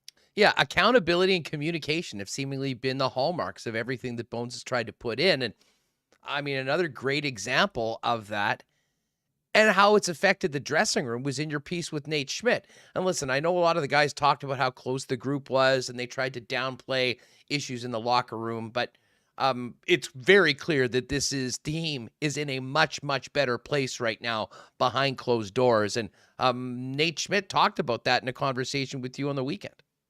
Yeah, I mean, and so my thought for that one is look, Nate Schmidt is well known across the league. Certainly, anyone in Winnipeg and fans alike who get a taste of this guy right from day one is, if he likes to have anything, it's fun. I mean, I don't know if there's a guy in the National Hockey League who has more fun than Nate Schmidt. I think it's a big reason why they traded for him. I mean, as much as what you could do on the blue line, it was what you could do in the room. This team needed that. And I always thought to myself, like throughout times last year, like how much fun is this guy actually having? And what do you do to make sure you have fun? Because the thing is, it's not just showing up and having fun. The thing I appreciate the most about Nate Schmidt is his perspective. I mean, his perspective on the game is that he understands. He's played with players. He knows that he's played in this league long enough, knowing that it can be taken away from you at any point. He's seen teammates go through their entire careers with this, razor focused, almost angered approach to the game. And he just doesn't know how you can do that. Anyways, I went there with kind of two thoughts in my mind. One being, why are you the way you are? Because I don't know if anyone's really tried to bring that out in him. And then two, how much fun did you even have last year, and how much fun are you having this year? And I mean, sure enough, he was, I got a chance to talk to him, and Nate's really giving with his time, and it's awesome. But there's a couple things I thought were certainly interesting. I mean, as far as last year went, I mean, he kind of says you need to find the fun in some things. It was tough at times. This year, it's a lot different, but and he points to winning being a big thing to the reason why they're having fun. And that's certainly a Dr. Obvious, Captain Obvious statement here. But at the same time, he's also saying it's also very similar to what Josh Morrissey said in that piece, was that the players are holding each other accountable. The players are going to each other, and if they need to air laundry out, they'll air laundry out with each other. There's no, and I don't know what that speaks to, whether they used to go have a workaround or if they would go to coaches. I'm not trying to put words in any mouth, but now they're comfortable. They've built a culture where accountability is amongst each other. And, I'll just read this one quote here. The biggest difference being last year to this year is like the way we were playing. It wasn't that fun. It was always kind of a crapshoot. Like you didn't really know what you were going to get out of our group. And that's hard, Schmidt said. It's fun when you get to see your team in a situation like this, what it can be. And you look back and it actually makes things worse because you realize how good your team can be, especially with a similar looking squad. It was hard in the sense that what usually gives you the most joy was the most drain on you. And that was structure. That was expectations. Stuff that, again, Josh said in that previous piece, everyone knows not just what they're doing on the ice, they know what their expectations to one another are off the ice. And I think when you bring in a guy like Rick Bowness, who ultimately has nothing to lose, right? I mean, there's a freedom to coaching, the National Hockey League for more than 2,500 games as a coach and an assistant coach. And when you're at the end of that, you can kind of do whatever the hell you want. You can believe in whatever you believe in and push that. And we're seeing that. And it's coming in spades. And whether it's Nate Schmidt, whether it's Josh Morrissey, whether it's Mark Scheifele, whether it's Blake Wheeler, whether it's Pierre-Luc Dubois, whether it's Mikey Esimont, whether it's Connor Hellebuck, whether it's anyone else in this lineup, what we're seeing here is a massive turnaround, a massive change on ice, off ice. And the one thing I'll say, another thing about Bowness is he epitomizes, it's not just, and he'd said this before about the art of coaching, right? The X's and O's can be the easy thing sometimes. It's the communication, the level of communication. And I think he epitomizes, I think I sent you this text message over the weekend, was he epitomizes not just what you're able to achieve, but how you treat people. This guy, I watched this guy walk in the back hallways of St. Louis, of Chicago, and he would be stopped every 3 feet and either have a moment, he'd be chatting with someone, hugging someone, shaking hands. This guy is so respected in the NHL, and you just get the feeling that vibe, that, whatever he's giving off has just completely taken hold in that Jets locker room and within this organization. And you have to be happy with what you're seeing so far through 27 games. The best part about the whole thing is, at his age, with his experience that you go over in the 40 years column, I mean, this obviously, I think, is most likely his last stop in an incredible coaching career. And he's come in and has taken this job knowing that he's probably not long for it, and has decided he's going to identify what needs to be done and he's going to do it his way. And it's been working, and it's been one of the great stories. We should give a shout out to our friend Skylar Peters as well, because Skylar pointed out on the weekend that one of the books was still listing Rick Bowness as a 28-1 number for the Jack Adams Trophy. And listen, a lot of times things take a little longer to be noticed outside of this smaller market in the National Hockey League, but I'm not sure you could point to anyone right now that's done a better job considering the circumstances that Rick Bowness has. And I'll say this, Jeff, and you sort of pointed this about how beloved Bones is. If it gets down to the end of the season and you're talking about 2 or 3 really great candidates, Bones is going to get the benefit of the doubt, I would say, from most voters, just from human nature of how much he's loved and respected by so many of these people. But the bottom line, he's doing the job right now, and that's the best value wager I've placed in a long, long time. Well, and to add to your, argument of his potential victory as coach of the year, and I mean, it is premature after 27 games. There's no doubt about it. Lots can happen from here to 82. But, this is a team that missed the playoffs by 10 points with arguably a worse roster when you consider the pieces that moved out and the pieces that came in. And he's maximizing the talent of a lot of guys, and his ability to get the most out of players has made things extremely interesting for this team, not just in the present time, but in the future here as the Jets inch their way towards a trade deadline, towards various things. And I think, put me on the record for saying I think this team should be very active, do whatever they can. And, as far as the bonus effect goes, what might the bonus effect be when convincing players to come over here? Because if it's any indication of how he's treated people in this locker room and around what I've seen around the NHL, and we know how much he's beloved in Dallas from the players, his last hockey home, there might be some more stories about the bonus effect as we inch into February. Well, hey, and listen, never mind getting guys here to come to Winnipeg. Let's talk about keeping guys around in Winnipeg. And, I sort of talked about this quite a bit last week, just with the great week that Dubois was having and how important he's been for the club and everything that came out of last summer. And listen, I have no idea what he and his agent are thinking right now, but I think it's safe to assume that the atmosphere around this club, the success that they're having right now, and the season that Dubois is having playing for Rick Bowness can only be a positive if you're holding out hope that there's still a way to get Dubois signed to an extension here in Winnipeg. Yeah, I don't know how you can't look at it that way. I mean, a lot of people gave grief to these players last year, and I mean, rightfully so. I mean, you don't want your highest paid players talking about what the future looks like, particularly when they're under contract for those years. Alan Mark Scheifele, whether it was Pierre-Luc Dubois and the stuff with his agent, but I would argue there was nothing in place to argue to stay on beyond your commitment. And I think these were efforts.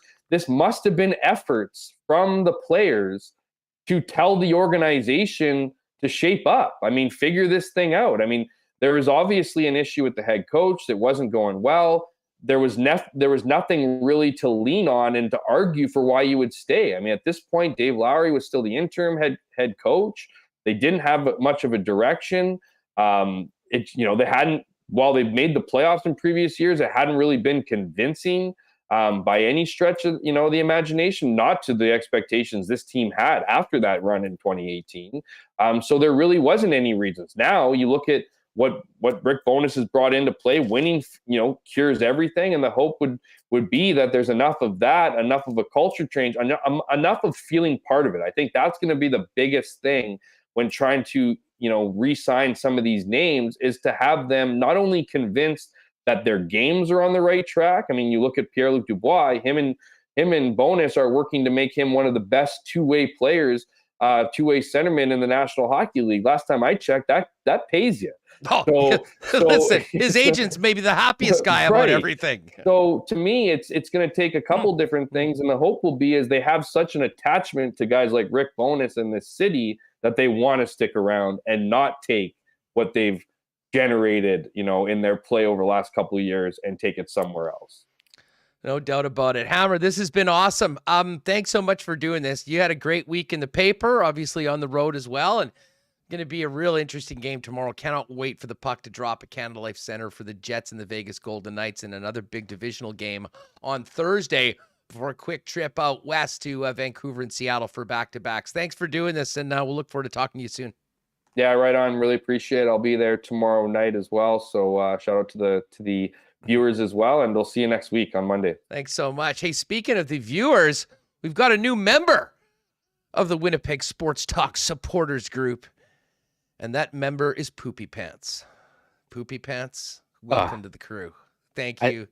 Thank you very much. Remo, you've probably had enough of Poopy Pants with a 3-year-old and a baby. I'm dealing with a lot. My wife actually had our first tag team, Poopy Pants. We were both on the change table at the same time. One with each kid. I don't think that had happened yet, but I was hoping that you wouldn't give that new supporter the shout out. How could we not? With that name, with a name like that. All of our supporters, Look, need to be recognized. We now we're gonna appreciate their support.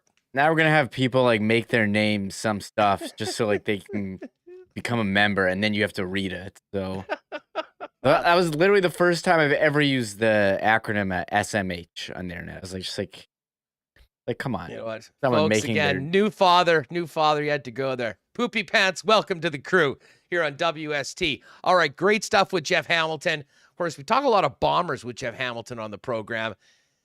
We talk some curling with Ted Wyman on the program. And when we talk Bombers and curling, we do it for our great sponsors at Princess Auto. What a great season it was at the Princess Auto tailgate zone all year long before all Blue Bomber games. And the Jennifer Jones rink, Reed Carruthers as well, sponsored by Princess Auto, having a great run. And by the way, a big congratulations to Aaron Cockrell, who finished 4th in South Africa at the Dunhill Open. A great performance for AC. Now that he's got his playing privileges on the European tour, is going to come back for the holidays. And speaking of Poopy Pants, to have a baby as well coming up in a couple months. So shout out to Aaron Cockrell, and a huge thanks to Princess Auto for their great support of Winnipeg Sports Talk. Of course, Princess Auto is where you'll find the best deals on the most unique assortment of tools and equipment around.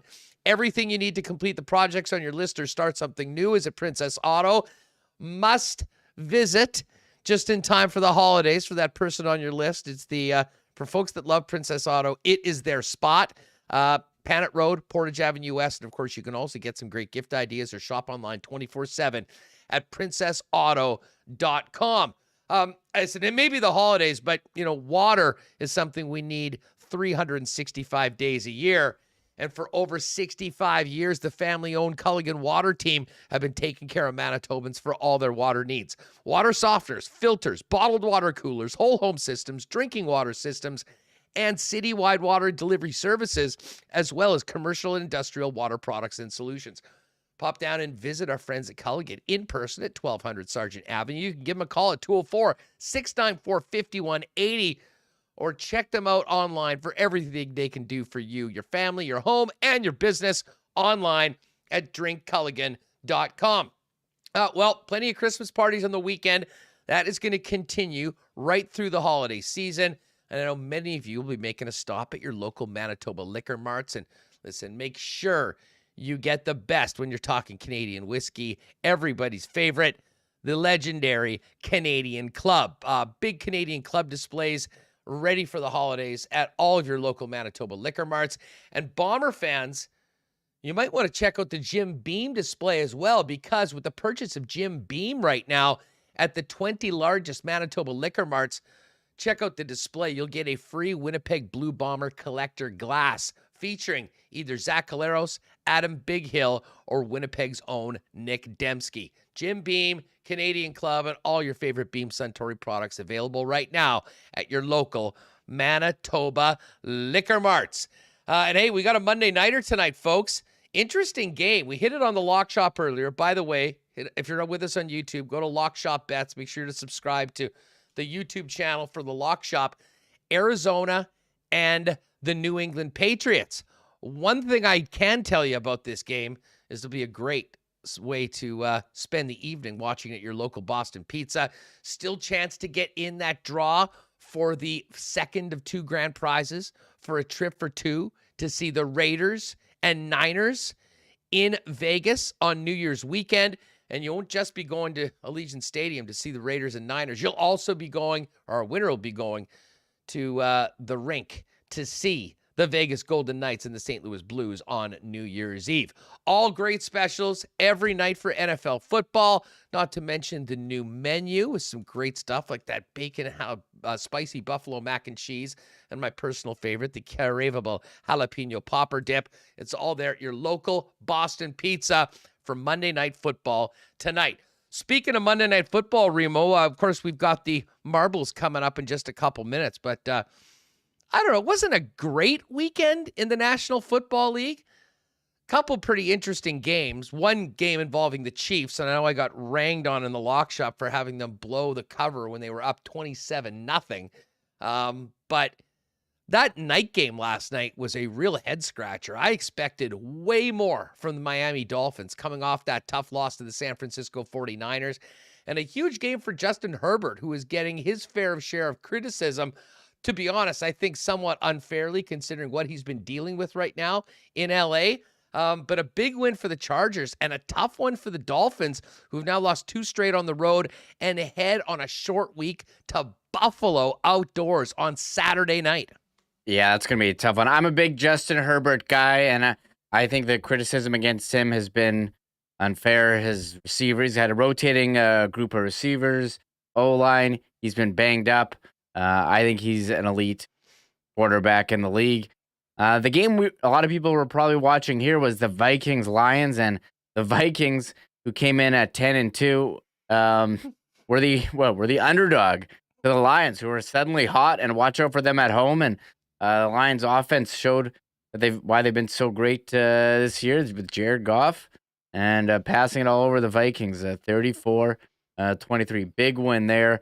We almost had the near upset of the season with the 1-win Texans against the Cowboys. Has almost pulled it off, but Dak Prescott orchestrating that huge drive at the end and Zeke punching it in. I gotta say something on that Texans-Cowboys game. Mm-hmm. Lock Shop viewers will maybe remember this, but going into the best bets, and I had this great season, I was feeling a lot of pressure to continue to deliver winners.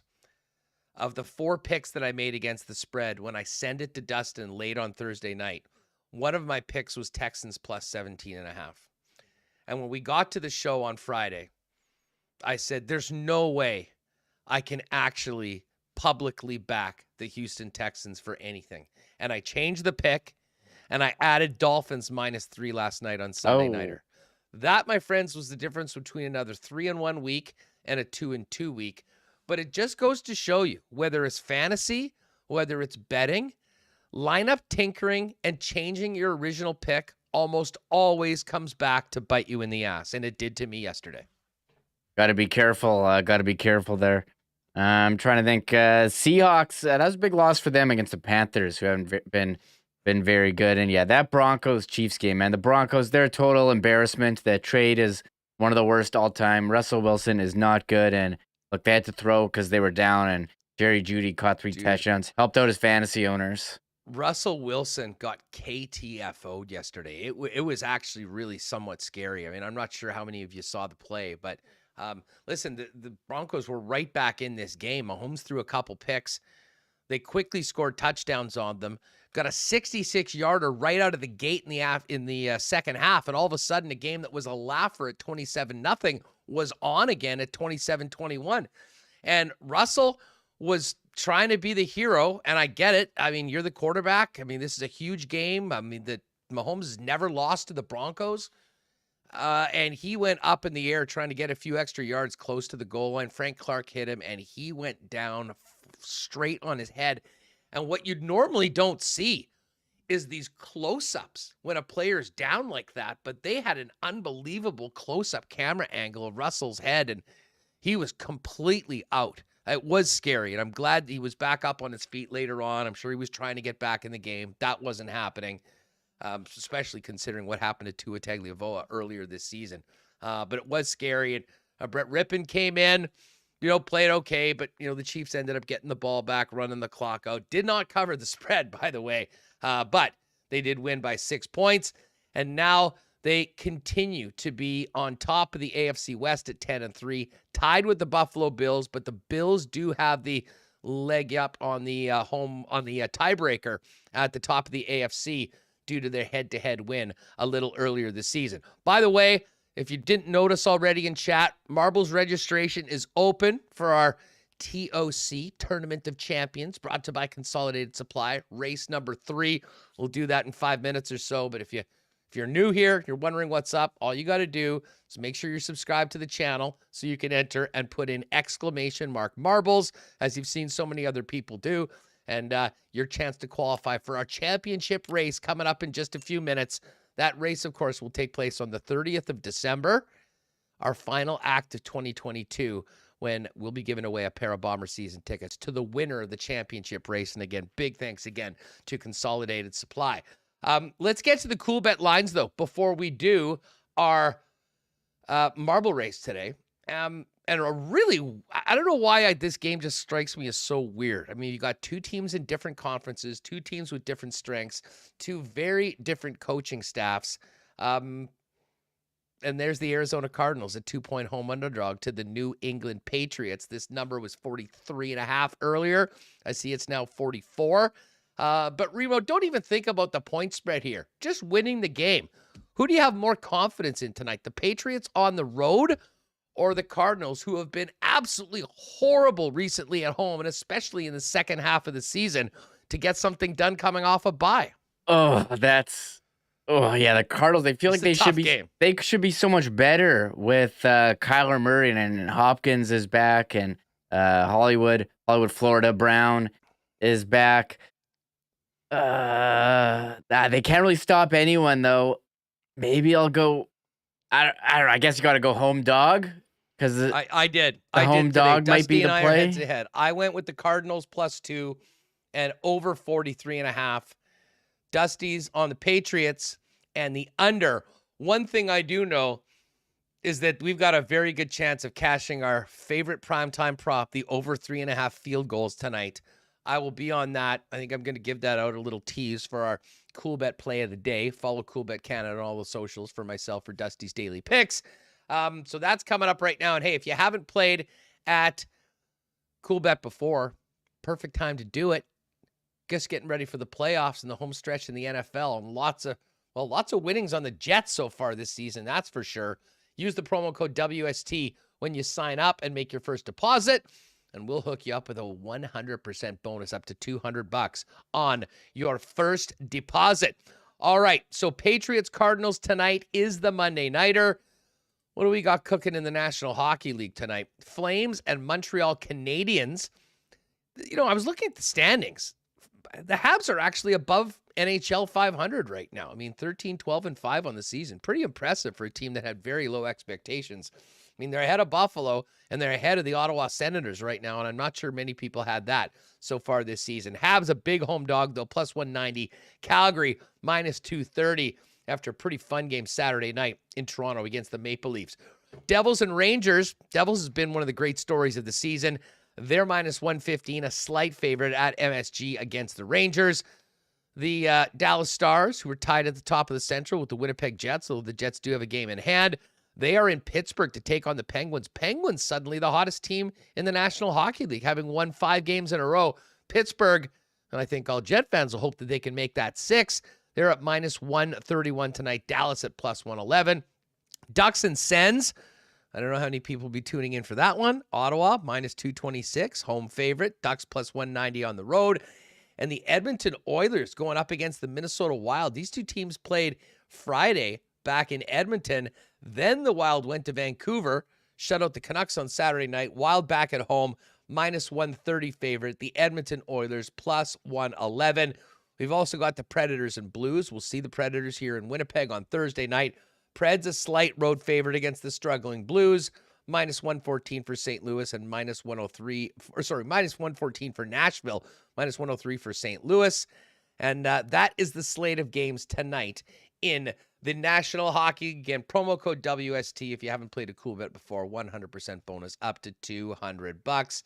And yes, I'm still angry that I changed that Houston pick, costing me another 3 in 1 week. But I will take 2 and 2. Haven't had too many. And if that's the worst I have this week, I'll continue to have a pretty darn good record. Last call for marbles, everybody. If you just popped in, you're still in time. ! Marbles, and we'll get that going right away to finish up today's festivities, Remis. Yeah, a couple notes here. I'll give a shout out to Rob Somerville. I see him in the chat. He joined the WST supporters, got that microphone beside his name now. Couple notes. The Preds putting Eli Tolvanen on waivers yesterday. That a lot of people were like puzzled. He's former first-round pick. He got claimed by the Kraken. You mentioned Jack Eichel. He's placed on IR. They didn't announce anything, but I think it was shown on the team website. So I think sure they'll come out with something formal.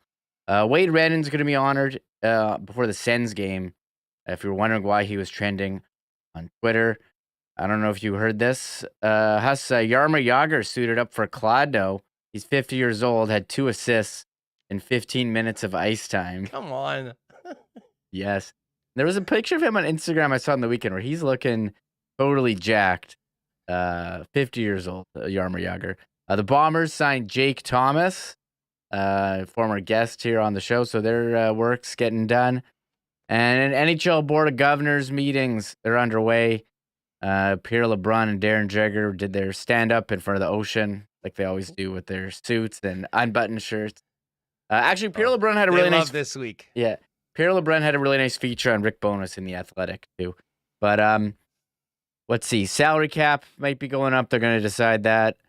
A World Cup, it was supposed to be in 2024. They don't know what to do with Russia. Maybe they could do it in 2025. They're planning on going to the Olympics in 26 in Italy, though. But, like, are they planning? No one will care if they do the World Cup without the Russians. Like, the world has to go on. If they don't want the Russians to be a part of it, whatever.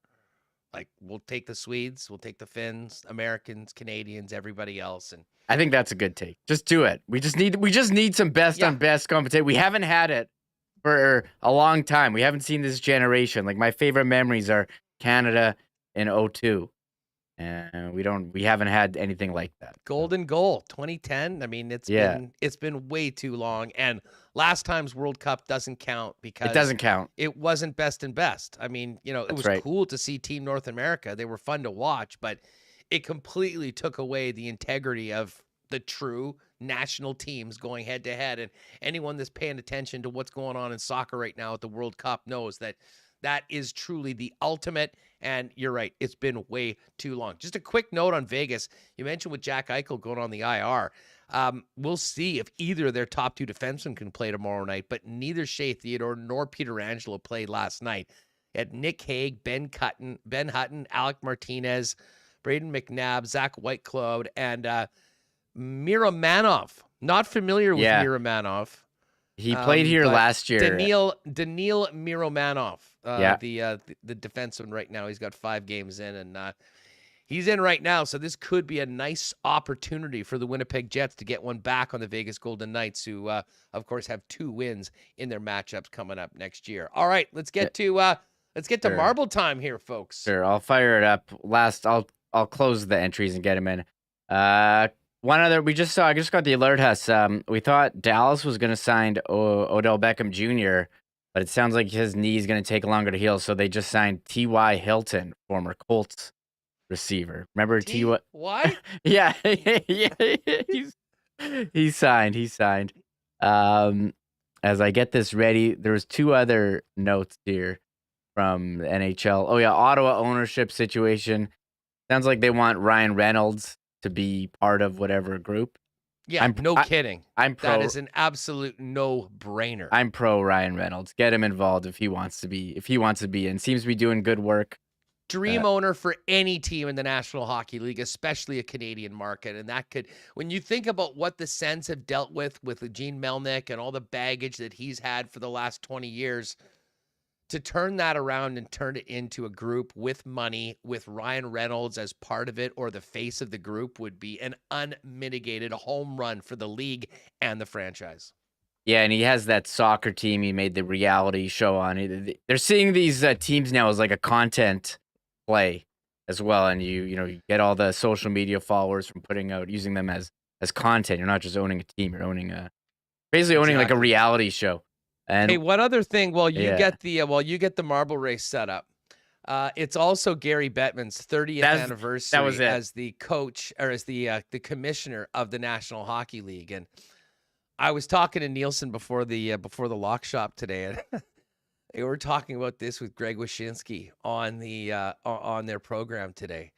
And Dusty suggested that there's only one appropriate way to celebrate Gary Bettman's 30th anniversary, and that would be with a big cake.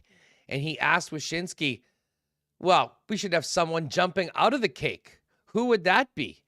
And Wish suggested either Donald Fair, head of the Players Association, or maybe Sean Avery, who I'm sure was a major pain in the ass for the commissioner during Avery's time in the league.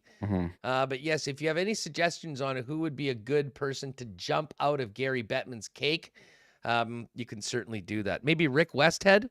That would be that. Okay. Well, thought the question was going to be like, if you're going to Dairy Queen and you have to put something on Gary Bettman's cake, what are you going to put on? And I was going to say a giant lock is what I would put on it. I don't know. I don't know what you think of. Lock. Yeah, I don't know what you think of Gary Bettman's. Yeah, Gary Bettman, big fan of the lock shop. That's why. That's why. Hard not to think about work stoppages with Gary Bettman, and I know he likes to tout franchise values are higher and revenues higher, but I think that's true for all sports. I think you got to think of the work stoppages.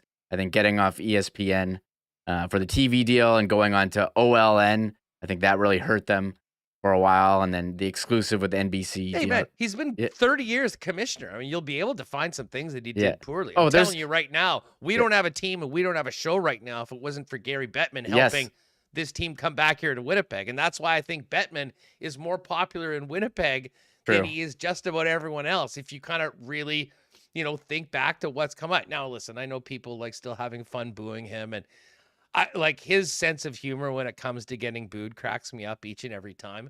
But overall, there's been a lot of real positive things that have happened on the commissioner's watch. That being said, there are many fans like yourself that are still pissed off about certain sort of lockups. But I'll say this, I can't really get too mad about it, because without those and without the salary cap and what we've got in place right now in the National Hockey League, we don't have a team. So if you're a Leaf fan or a Ranger fan, yeah, maybe I could see you being a little sour about it. Here in the smallest market in the National Hockey League, these are just things that were necessary for us to compete and not to survive first, but also compete. And the Winnipeg Jets have certainly been doing that so far this year. All right, we're just about ready to do our third qualifying race in the Marbles Tournament of Champions. Once again, big thanks to Joe Spicy and the guys at Consolidated Supply, because the winner of the championship race is going to be getting a pair of Bomber season tickets for the 2023 season. So there's one user in chat who's got a Royal Sports image as their profile picture. They don't have a name with their thing. So I was like one short name when I put it in, and that is why. So I've told them you have to put in a name. You can't have it blank. So they won't be in the race. Oh, okay. We'll just put Royal Sports. I'll put blank Royal Sports logo. But like, yeah. Yeah, Royal Sports But logo. they got There put you in a go. name. Put in a name. Quenville comes out of the cake. Gwen.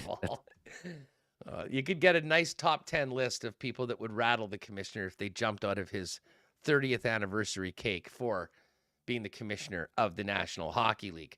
And again, newcomers, normally we just do marbles on Friday and we give away Winnipeg Sports Talk hoodies. I believe it was Trevor Red Ranger who got the win last week. Great work, Trevor.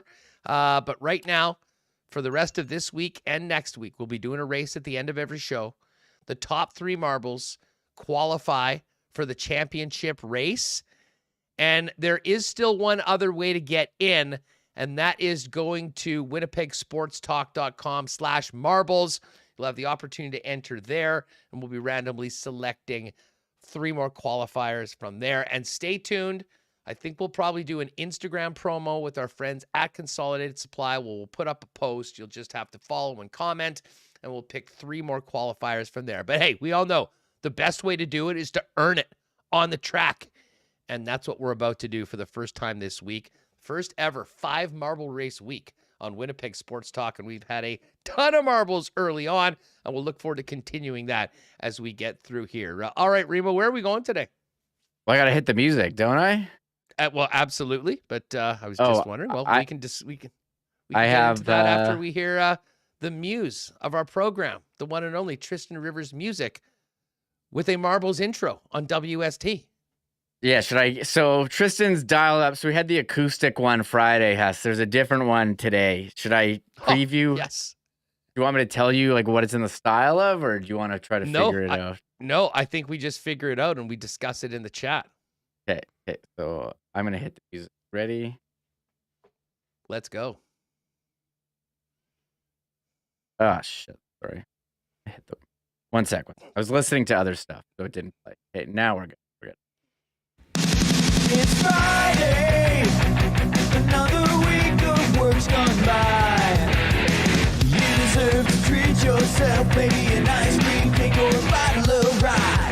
Phone the whole day in so that you can't deny. Why use effort even for pleasure? Your blind luck to try. It's time to do a marble race. No skill separate the best to worst. Marble.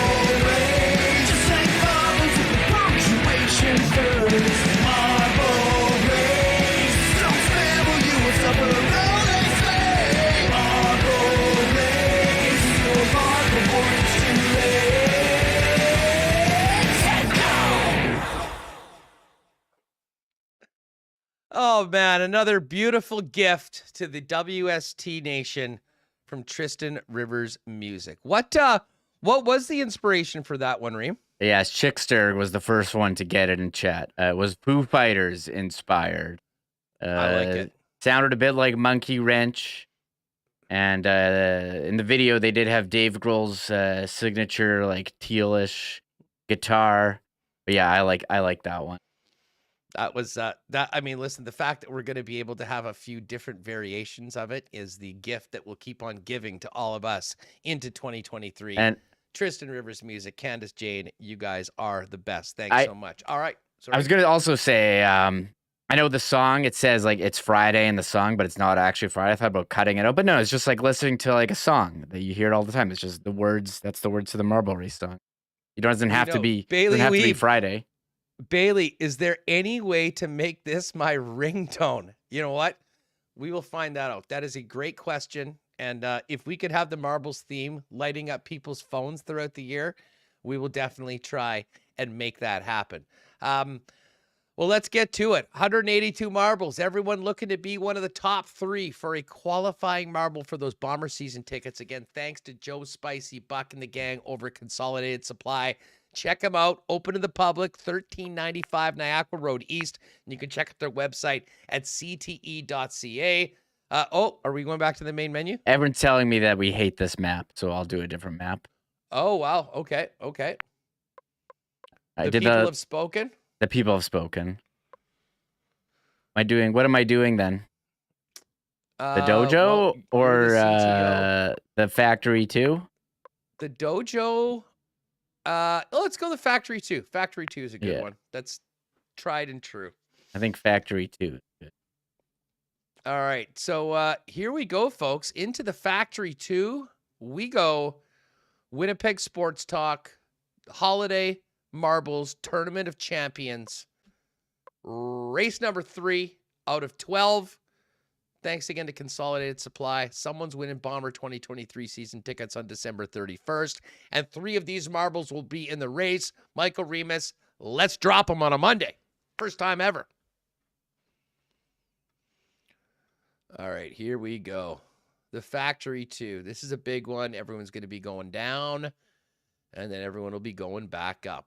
Who's in It's always very difficult to see who the leaders are right now. It looks like Retro Winnipeg's doing well. Timothy Bones, I think, is in the mix. We'll see who gets out of here first when it comes down through it. The Factory, one of the great Marble Race. All right, this is tight. Very, very tight. Mike Wynn, the legend of 316. My guy. We'll see you tomorrow night. Huge game. Jeremy Nickerson in the mix right now. David Zook. Keith S. looking pretty good right now. Oh, we've just had an elimination. Who got knocked out? Another one. Cruiser got knocked out. But it looks like it's Rianne P. Milroy in the mix right now. It is tight, though. It is tight. This is a great race, and this is actually a great course because we do get a lot of excitement and always a close one right now. All right, people getting thrown around this. Who will get out first? Oh, man, it is it's anybody's race right now. Anybody's race. It was Rion. Now we're going into Agent 047. Your boy Mitch is right in there. I see Riley. But as of right now, Agent 047 has the slightest of leads. But again, it's a nice place to be considering you really only have to be top 3, get on the podium, and get in to the championship race. Agent Q47, Jeff Johnson, Bartholomew, the top 3 right now, heading into, what is this, quality control here? Oh, wow. Bartholomew just took that. Oh, elimination at the end. That's a heartbreaker. Jeff Johnson, too. Phil Semin. Oh, my God. Larry Eloy. Randy D. That was an absolute disaster. Who's still alive? Randy D. Ray Polverosa is in the mix. Phyllis is in the mix. Phyllis is in. Mike Wynn is in. And Roy Polverosa, our top 3. Epic race. We'll definitely have to keep the Factory 2 in for another race or two over the course of the Tournament of Champions. Well, this is great. Roy Polverosa, phenomenal. And 2 of our most popular regulars in chat making it to the final. Michael Wynn and Phyllis. Remo, that was one of the all-time great races we've had, I think. That was a tight finish. Phyllis sped by everyone. It looked like Randy D, I think, was going to win, but Phyllis, Mike Wynn, and Roy getting in there. So tough break for Randy D. Bartholomew, I think, had the heartbreaking elimination. It looked like he was going to cruise. It was right at the end. A lot of people got eliminated. So there's Agent Q47 in chat. He says, rip my marble. Bunch of eliminations there. Well, the great thing about this, folks, is you don't have to wait a full week before dropping him in again and getting another chance to win. It will be happening tomorrow. We'll open up registration around 2:45. We'll have a great marble race to lead us into what will hopefully be a great game at Canada Life Center with the Jets taking on the Vegas Golden Knights. I think we're going to get a few marbles getting burned here. Yeah, Jeff Nelson just got burned.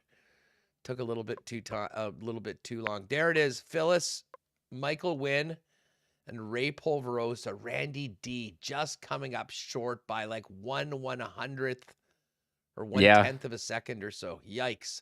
Who else is in there? Jeff Balmer, Mr. Hammerdance, Jeff Bowes, Peppermint Patty, Miller Time 1980, another former winner, Manny Fran as well. Well, hey, great start to the week.